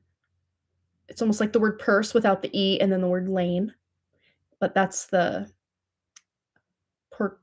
Portulaca oleracea, however you pronounce that. And if you can't find it or grow it in, or locate it in your own area, maybe you can find it to order somewhere, potentially. It's been the one cuisine that you've been interested in lately. Very interesting. I don't know one person in my life or ever that has incorporated purslane into any kind of food that I've eaten at someone's house or in a restaurant, ever. But I will go out in my backyard, and it even grows like in my planter boxes. Like, it finds its way. It spreads everywhere. And I used to be so mad at it, but now I'm like, there's a reason this is here. It's telling me you need this. And it's just all over my flower beds and my vegetable beds and my growing beds, my flower beds, whatever we're calling them, garden beds, raised beds.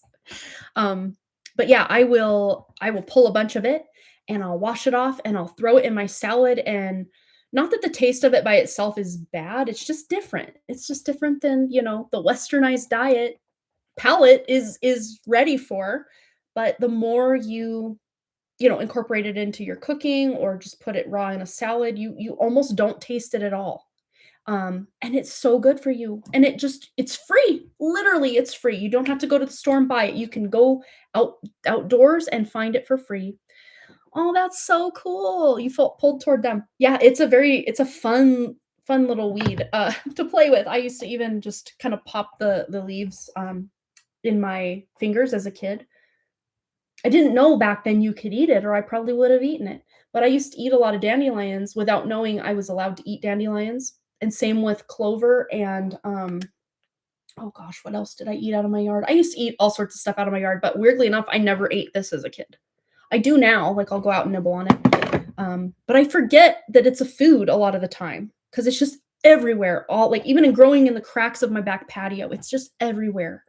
Um, and sometimes I do pull it and throw it in a garbage can because I just need to clean up patio, like, and then I feel guilty because I'm like I could have cleaned that off and used it in food. Like, what am I doing?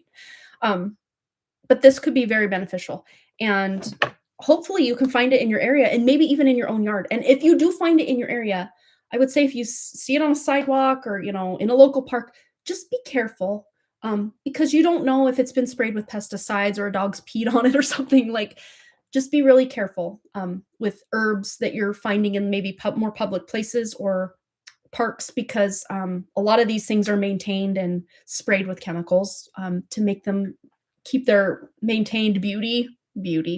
So if you're finding it maybe out in the woods or something, that may be different. But yeah, that came through as a very clear download of something that you could stomach, no pun intended, but it would be palatable. You could use it in a lot of ways. And yeah, and it's so easy to grow. It literally will grow in the crack in my cement in the backyard, with even in the dead of summer, the middle of summer, with the scorching heat on that patio, it can get hot. It still grows really great because it's succulent, so it stores a lot of water in the leaves and the stems so that it doesn't need to be watered constantly. And in fact, I bet if you watered it a lot, it would probably start to get root rot because it stores a lot of the water that it needs because it's used to just growing wherever it can. Yeah, but maybe look into that. That could highly be beneficial to you and maybe even helping with the gut issues. Yeah, it does feel like it's different than super greens. I don't know that it's considered a super green. Let's Google that or search that up. Is a super green?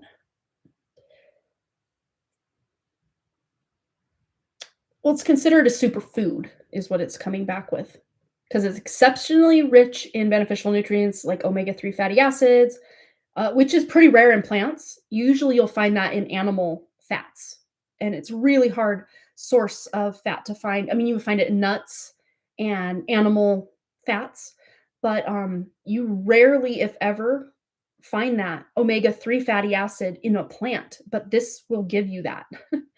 Vitamin A, vitamin C, magnesium, antioxidants, highly nutritious, versatile edible weed.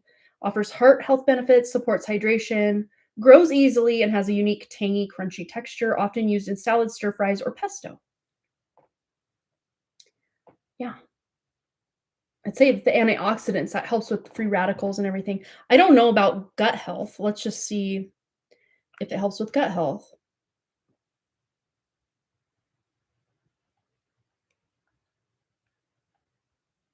I would assume. Yeah. Can help gut health improve by improving the gut microbiota.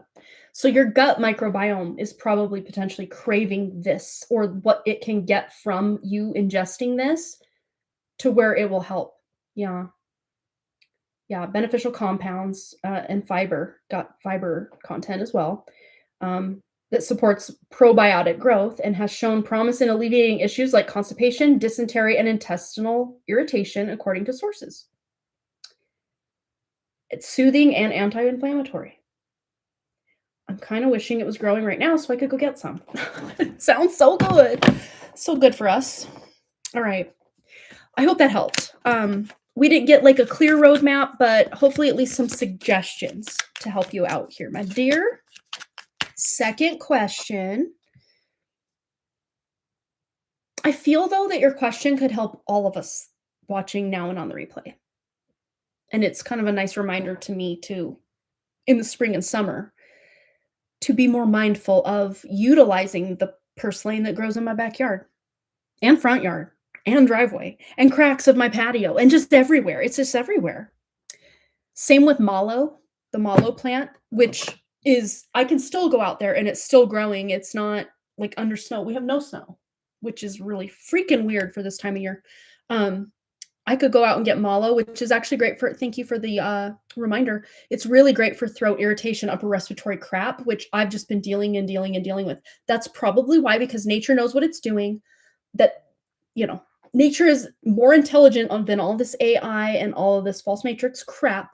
So it knows where it's needed and it will spread accordingly. Like think of where dandelions grow. They grow a lot of times where the calcium is really deficient in the soil. So they will grow and increase that calcium, and among many other things that dandelions specifically do. But mallow, I have growing in spades in my backyard, and some of it has kind of crisped up because it did freeze and dry up, or not dry up, but it's kind of dormant.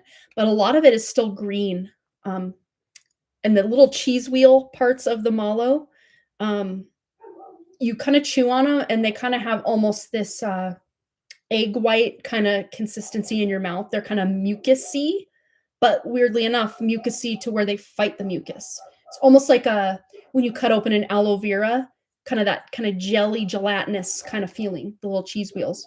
And I'll just give my kids a handful. I'm like, eat your cheese wheels. And I'm like, oh, I don't like it. And I'm like, just eat it. It has no flavor. It's just kind of slippery tasting.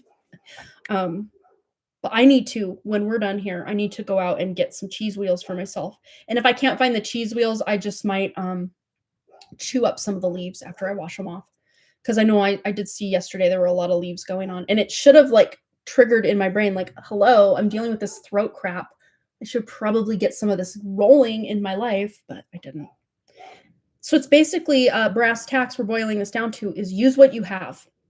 And nature is providing us with such rich medicine that we just literally walk over like it's dog poo. Not that we want to walk on dog poo, but like we sometimes do, at least in my backyard. So I got to clean everything real well. My dogs don't poop on the patio or in the flower boxes, so we're good on that. But I even find mallow growing in my grass. It's spread that much. And purslane as well. Find it growing in my grass. I even found it growing in the sandbox, but succulents like to grow in sand. So it even spread to the kids' sandbox. It's so funny. And among many other things, there's another one that the Native Americans called white man's foot. I always forget the actual name of that, but it grows all over my backyard as well. White man's foot. Oh yeah, plantain. But it's not a banana type thing. It looks like this. That's also highly beneficial. I think you can eat, if I remember correctly, all the parts of the plantain as well. Yeah.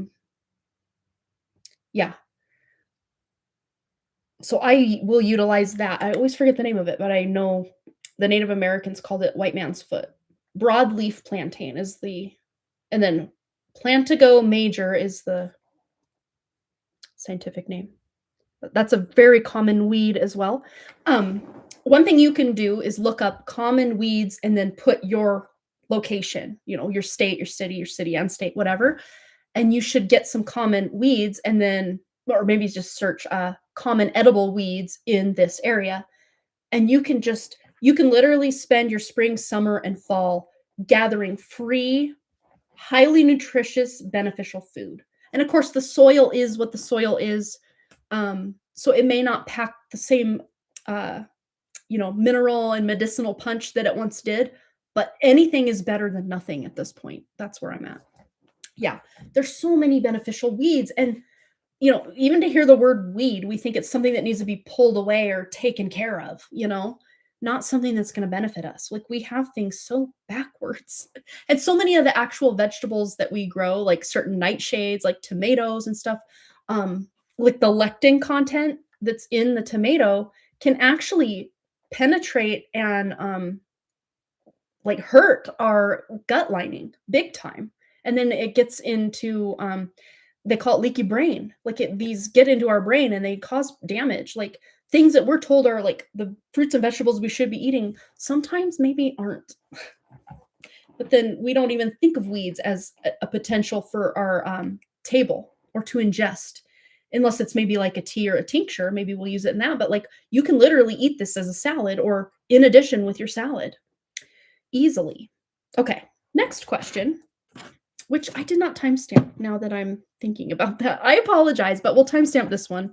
And then you can hopefully maybe reverse engineer to go back to watch 115. Question 2 for Versha.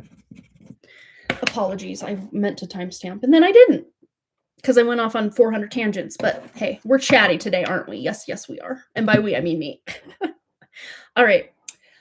So the hair loss I am going through is excessive. I feel it is a mix of stress from S, frequency bombardment happening. I lost 14 kilograms in the last 6 months. My liver is detoxing. My chakra system is upgrading.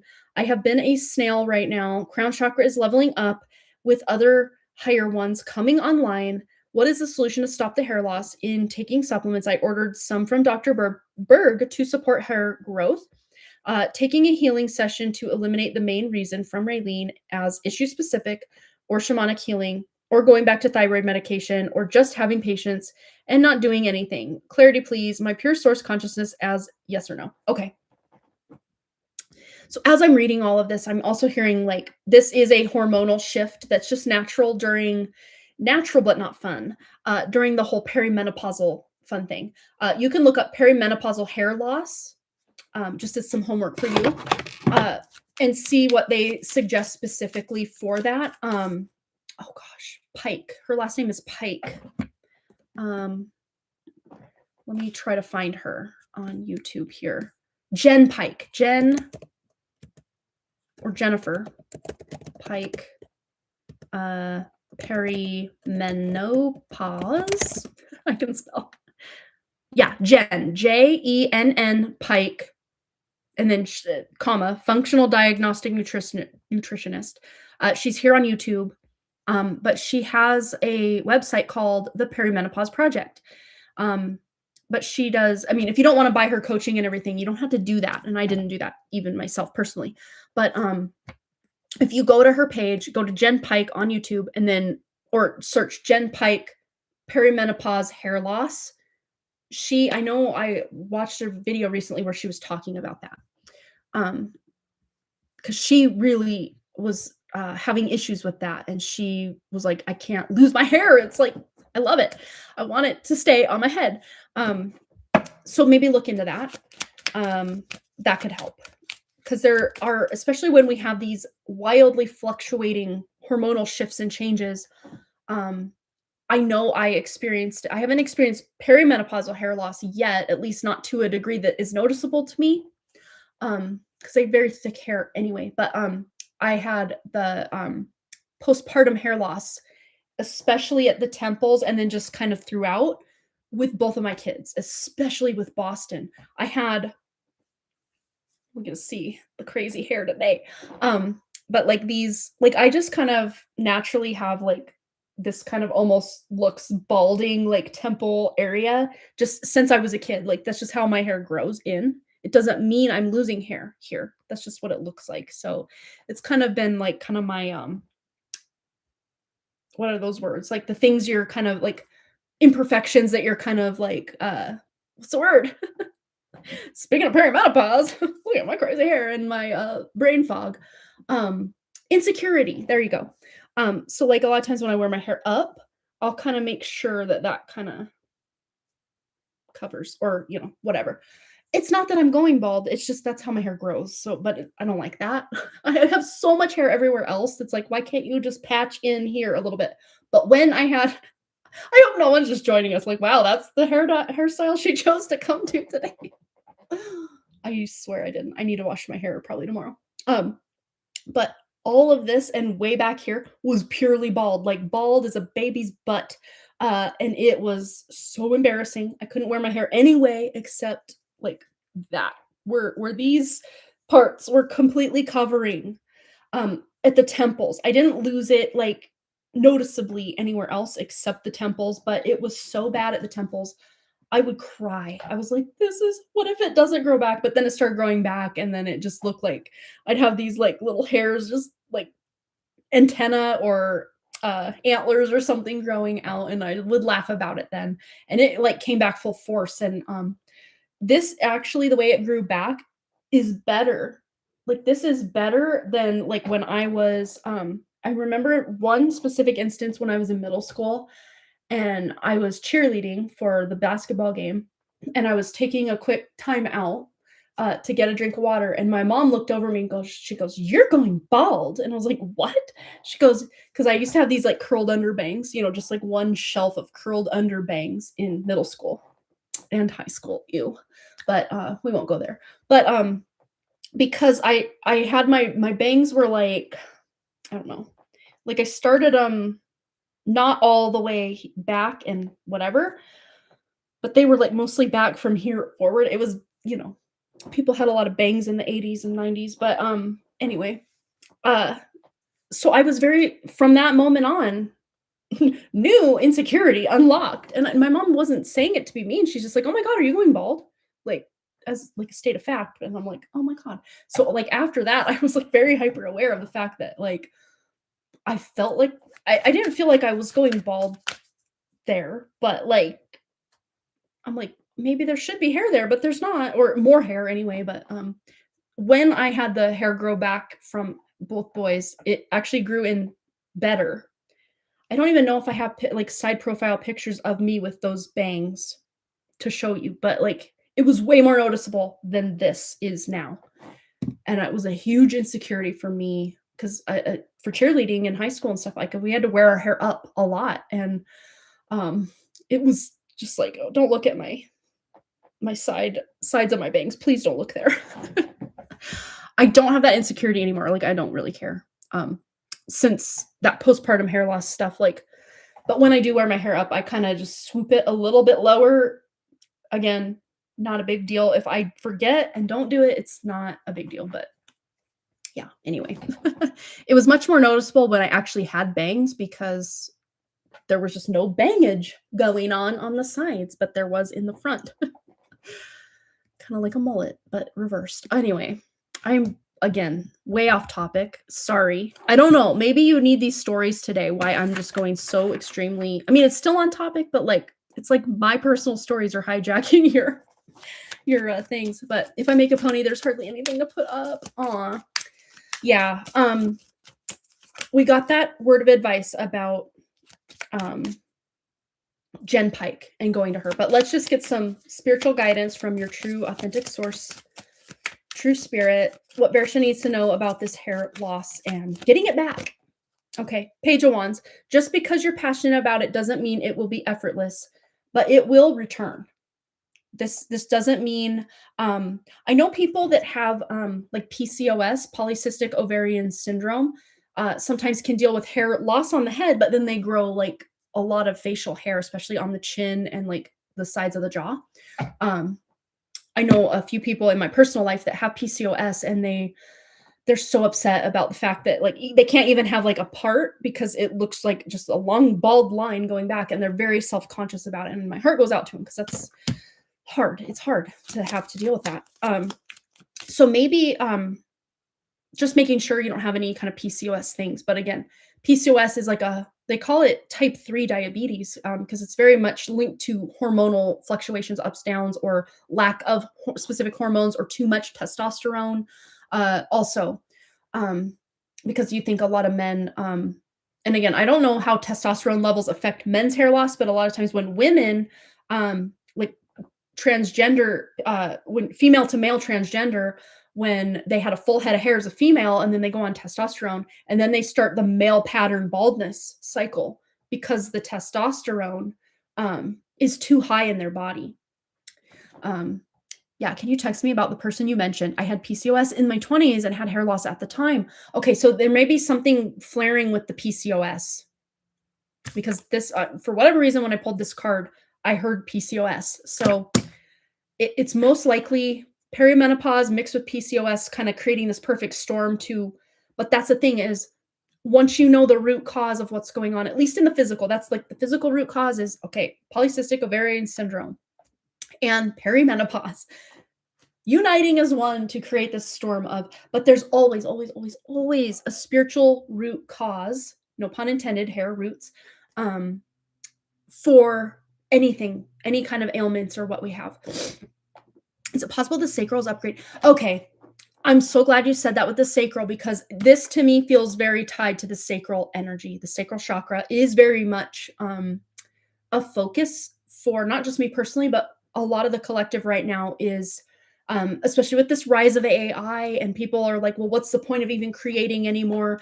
A lot of people are saying no to having kids because it's too expensive, or, you have like the 4B movement in Korea, and that's kind of expanded west. I don't know if you know anything about that, but the sacral is very much A, under attack, B, under reconstruction, or sloughing off what doesn't need to be in there, especially in the female.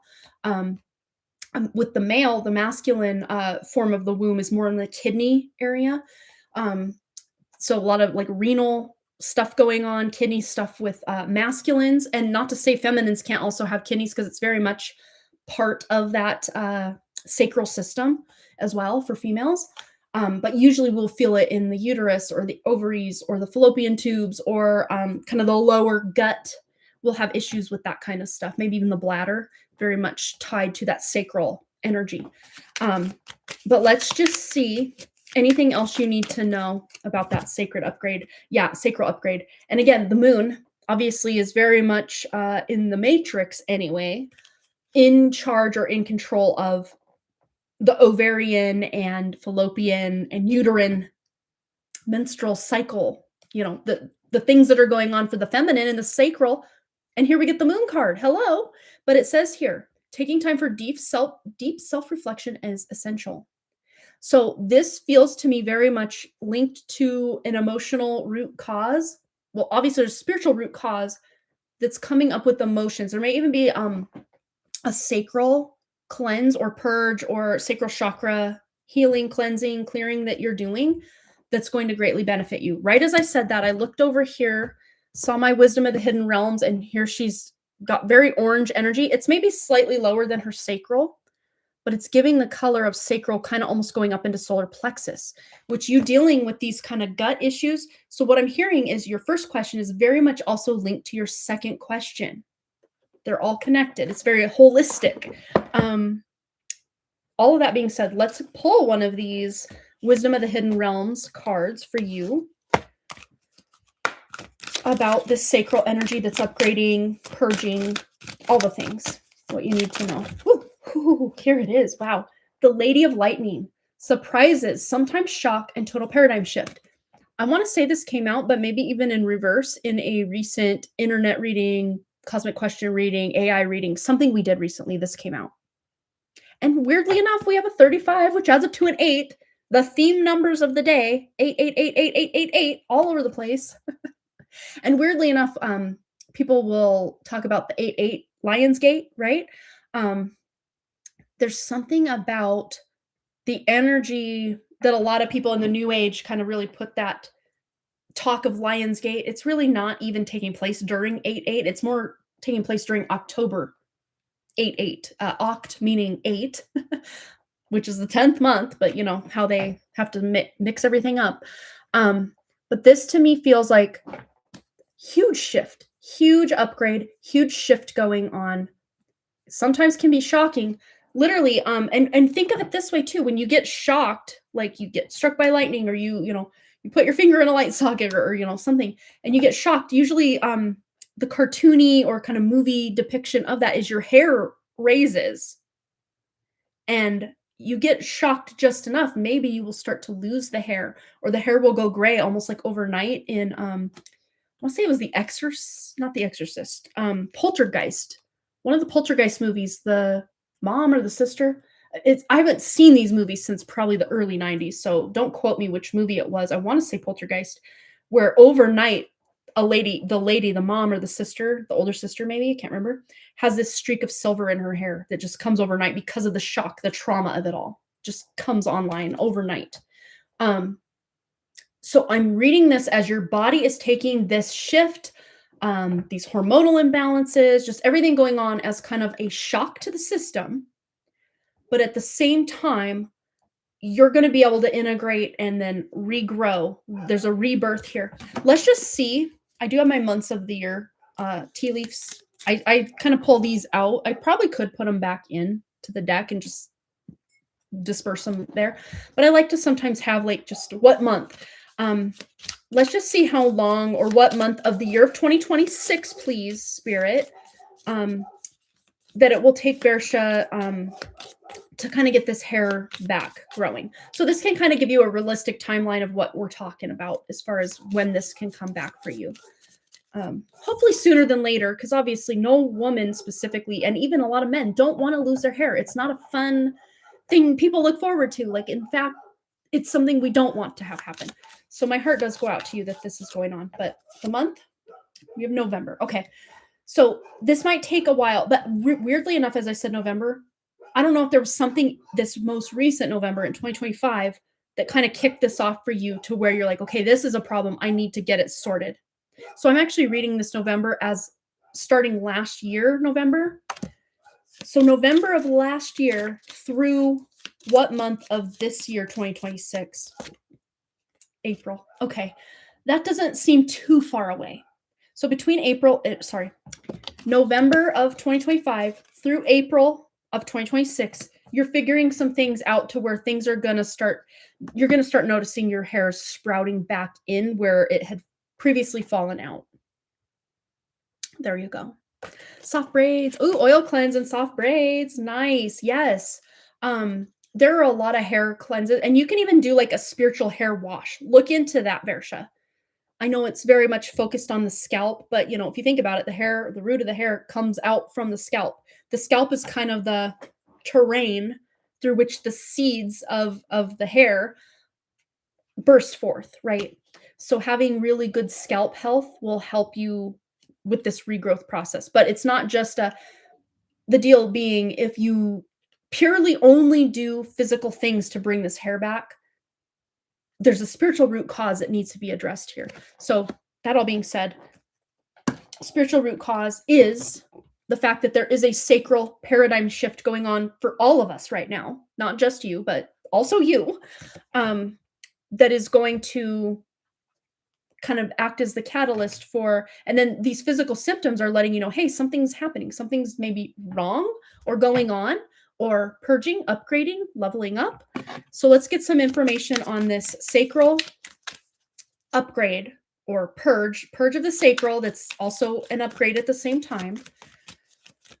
What Versha needs to know about the spiritual root cause of this hair loss to be able to move forward in having it physically return as hair on her head. Okay, yeah. It's something that you're going to be maybe even noticing things, a lot of people, not just you, but in your awareness, maybe in your YouTube feed, in advertising, you're going to see a lot of people talking about hair loss or why is my hair falling out? Ways to bring, hair growth, hair thickness. You're going to start to see this a lot more in your 3D because a lot of people are going to see this as a side effect of this sacral upgrade. It's a level up. And again, the foundation that a lot of us have been operating under this, and if you want to go back, go to the Root Awakening from the Awakening that's pinned as the pinned live stream on my channel. If you just go to my channel homepage, if I'm live, I think that one will take precedence, but when I'm not live, it's the Root Awakening from the Awakening. I know that we talked about, the energy hijack points of the chakra system. This is the true system coming back online.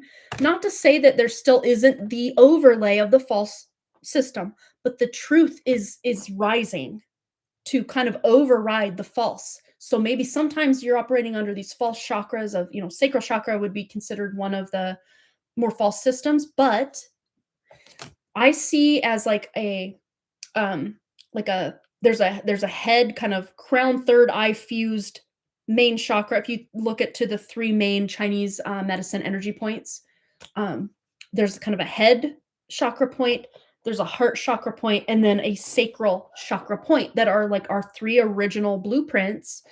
Not to say that there couldn't be offshoots of the original blueprints, but as far as the false grid matrix chakra system that was put over to further delineate, the beautiful trinity of the original three chakra points, you're just going to start to see, and as the false falls down, it's going to feel like everything's falling apart. But no, that what doesn't need to be there or serve you anymore is falling away, literally in this case, to make room for the new growth, to make room for the solid new foundation of the sacral but it's affecting the whole line is what it's coming through. And it's not just this hair example, it's the digestion. It's like a whole system reboot that's going on while we still have to function in the system.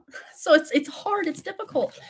Let's just get one more to clarify advice and wisdom and guidance on this tower level up to let go of the old and make room for the new. Well, what does the Empress need is the sacral to birth the new. So you will start birthing new hair. Yes, it will happen, especially as you fuel your body in the best way for all of these shifts, all these hormonal shifts, recalibration, alchemization, transmutation, all the things. So maybe you're wearing some hats for a while, or sorry about Arthur, he's just down there barking. Or finding ways to style your hair that, you know, you're not self-conscious about. But it will come back. They're going on and on and on. And it's just him. She's not even barking right now. She's got the more deep kind of bark. That's Arthur. He's more, yeah. Silk lined beanie. There you go. Yeah. And then sleeping on like silk pillowcases or maybe satin. I don't know. I always forget which. There was Ruth's bark.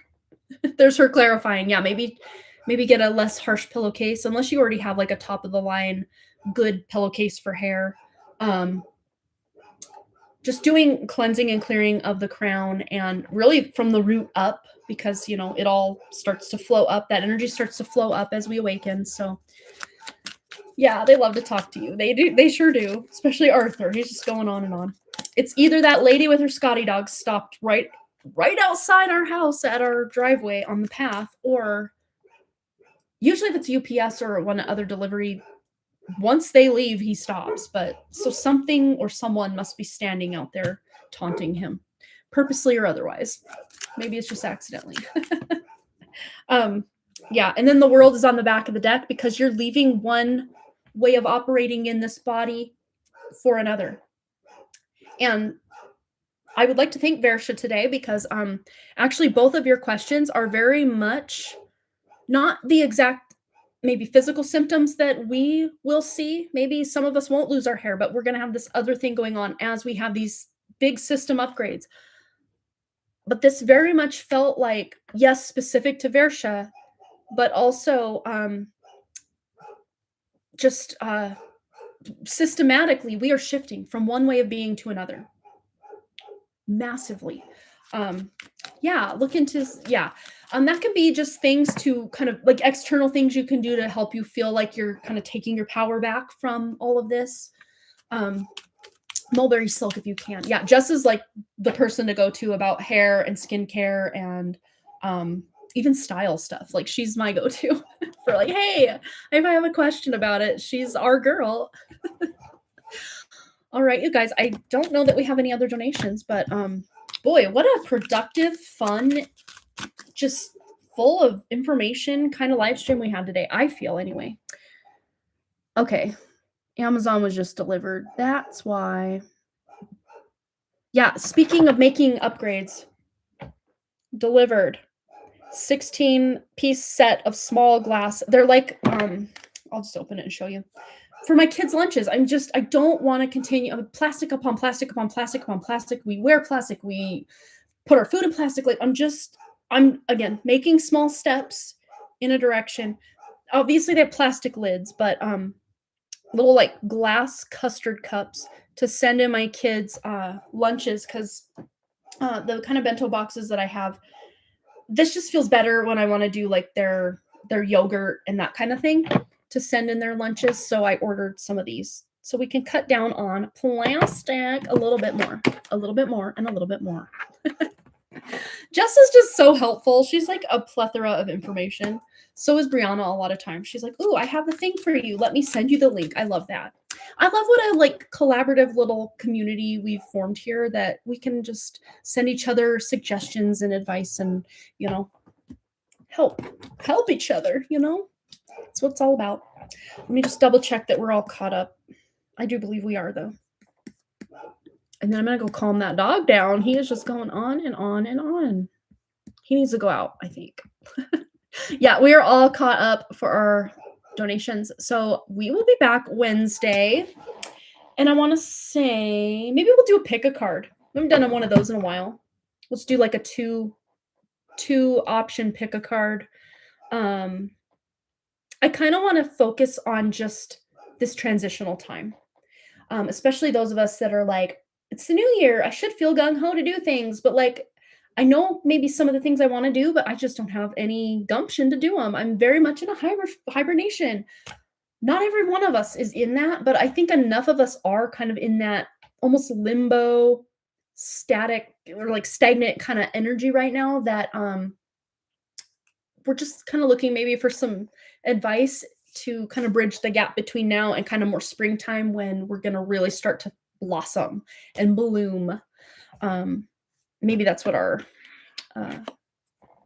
pick a card will be focused on. Something along those lines, just to help us navigate this kind of weird limbo. I mean, we can find ourselves in limbo a lot of times throughout this awakening process, but when we do find ourselves there, a lot of times it's good just to have a bit of solidity or kind of almost that like riverbed of the divine masculine to help guide that beautiful divine feminine river that so many of us are and have.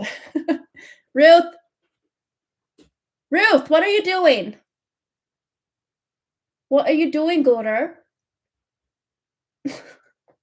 She's got something she's chewing up out there. I better go find out. But ooh, advice on what limbo is. Did something just fly past my face? Probably. What are you chewing on, Ruth? Let me just check her real quick. Check herself before she wrecks herself. Ruth, what are you doing? Why are you chewing up that box? I have a box of books I want to donate. Oh, I'm walking over this huge bean bag that used to be my newborn posing bean bag. And Wrigley's like, I want it in my room. I'm like, there's literally no walking room in your room anymore. Now that you have this bean bag in here, it's taking up the whole floor pretty much. So comfortable, sure, but like not when you have to walk over it. Okay, I'm gonna go. She's like into stuff out there. Oh, YouTube. Advice on what limbo is. We'll share our YouTube. Gotcha. Yeah, sounds fun. Did we do the free card poll lately? We did a free card poll last live stream on Wednesday. I did that. Right? Didn't I? I think I did. Yeah, I'm pretty sure. Yeah, that's what we did Wednesday. So we did that. Friday of next week, I think we're due for another donation only. But then, so Wednesday we'll do a pick a card.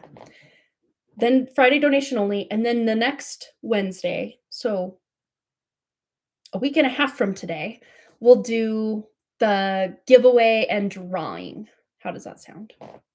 The giveaway and drawing, which I better locate my pouch. I think I put it back in my room, but all these cards that have gone missing, hopefully they will turn up. I will keep you posted if I find the cards or not. All right, you guys. Well, thanks again so much for all those likes, comments, shares, subscribes, donations, and all the things. And I really, truly do hope to see each and every one of you right back here at Harmony Portal Tarot Live. Until next time, peace, and I will see you then. Oh, you missed it. Got it. No worries. Well, what you can do is, I thought you were there. I'm pretty sure you were there. I think Kashwi's was the first card we pulled. Yeah, I know. It feels in weird ways. It feels like that was so long ago, but it was just 2 days ago. I know, right? No worries. But of course, if anyone ever does miss the free 1 card pull, you can go to any of our free 1 card pull live streams and just maybe scroll or kind of scrub the timeline thing to a place, and then wherever you land, maybe that could be your message, or maybe say, okay, the third person that put a 111 or a 777 or whatever the password was that day, Gemini Jeff the third or whatever, that one person had a problem when Wrigley picked that as the password. You remember that? You can always just kind of piggyback on someone's reading, and don't feel that you're taking their energy away by doing that, because time is what it is, and it was always meant to be that way. So feel free to utilize these live streams in any which way you see fit. Even if you just randomly come into the live stream and we're doing a reading for someone, there may be a message in that for you. Or you've been here the whole time, there's probably a lot of messages in it for you, because where attention goes, energy flows. You spend your time, you pay attention, and then your consciousness is in that area. So you're gaining something. or hopefully not losing something here, but you're gaining something, right? Yeah. Oh, free one card giveaway. Okay. Yeah. So we'll do that 2 Wednesdays. One, not next Wednesday, but the following. How about that? All right.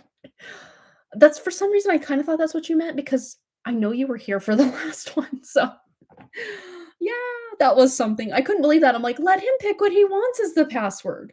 And if you don't want to type it in, you don't need a free one card pull. It's fine. We're not forcing you at gunpoint to do anything. Do what you do. All right, I already did my outro. So peace out. I'll see you next time. Bye.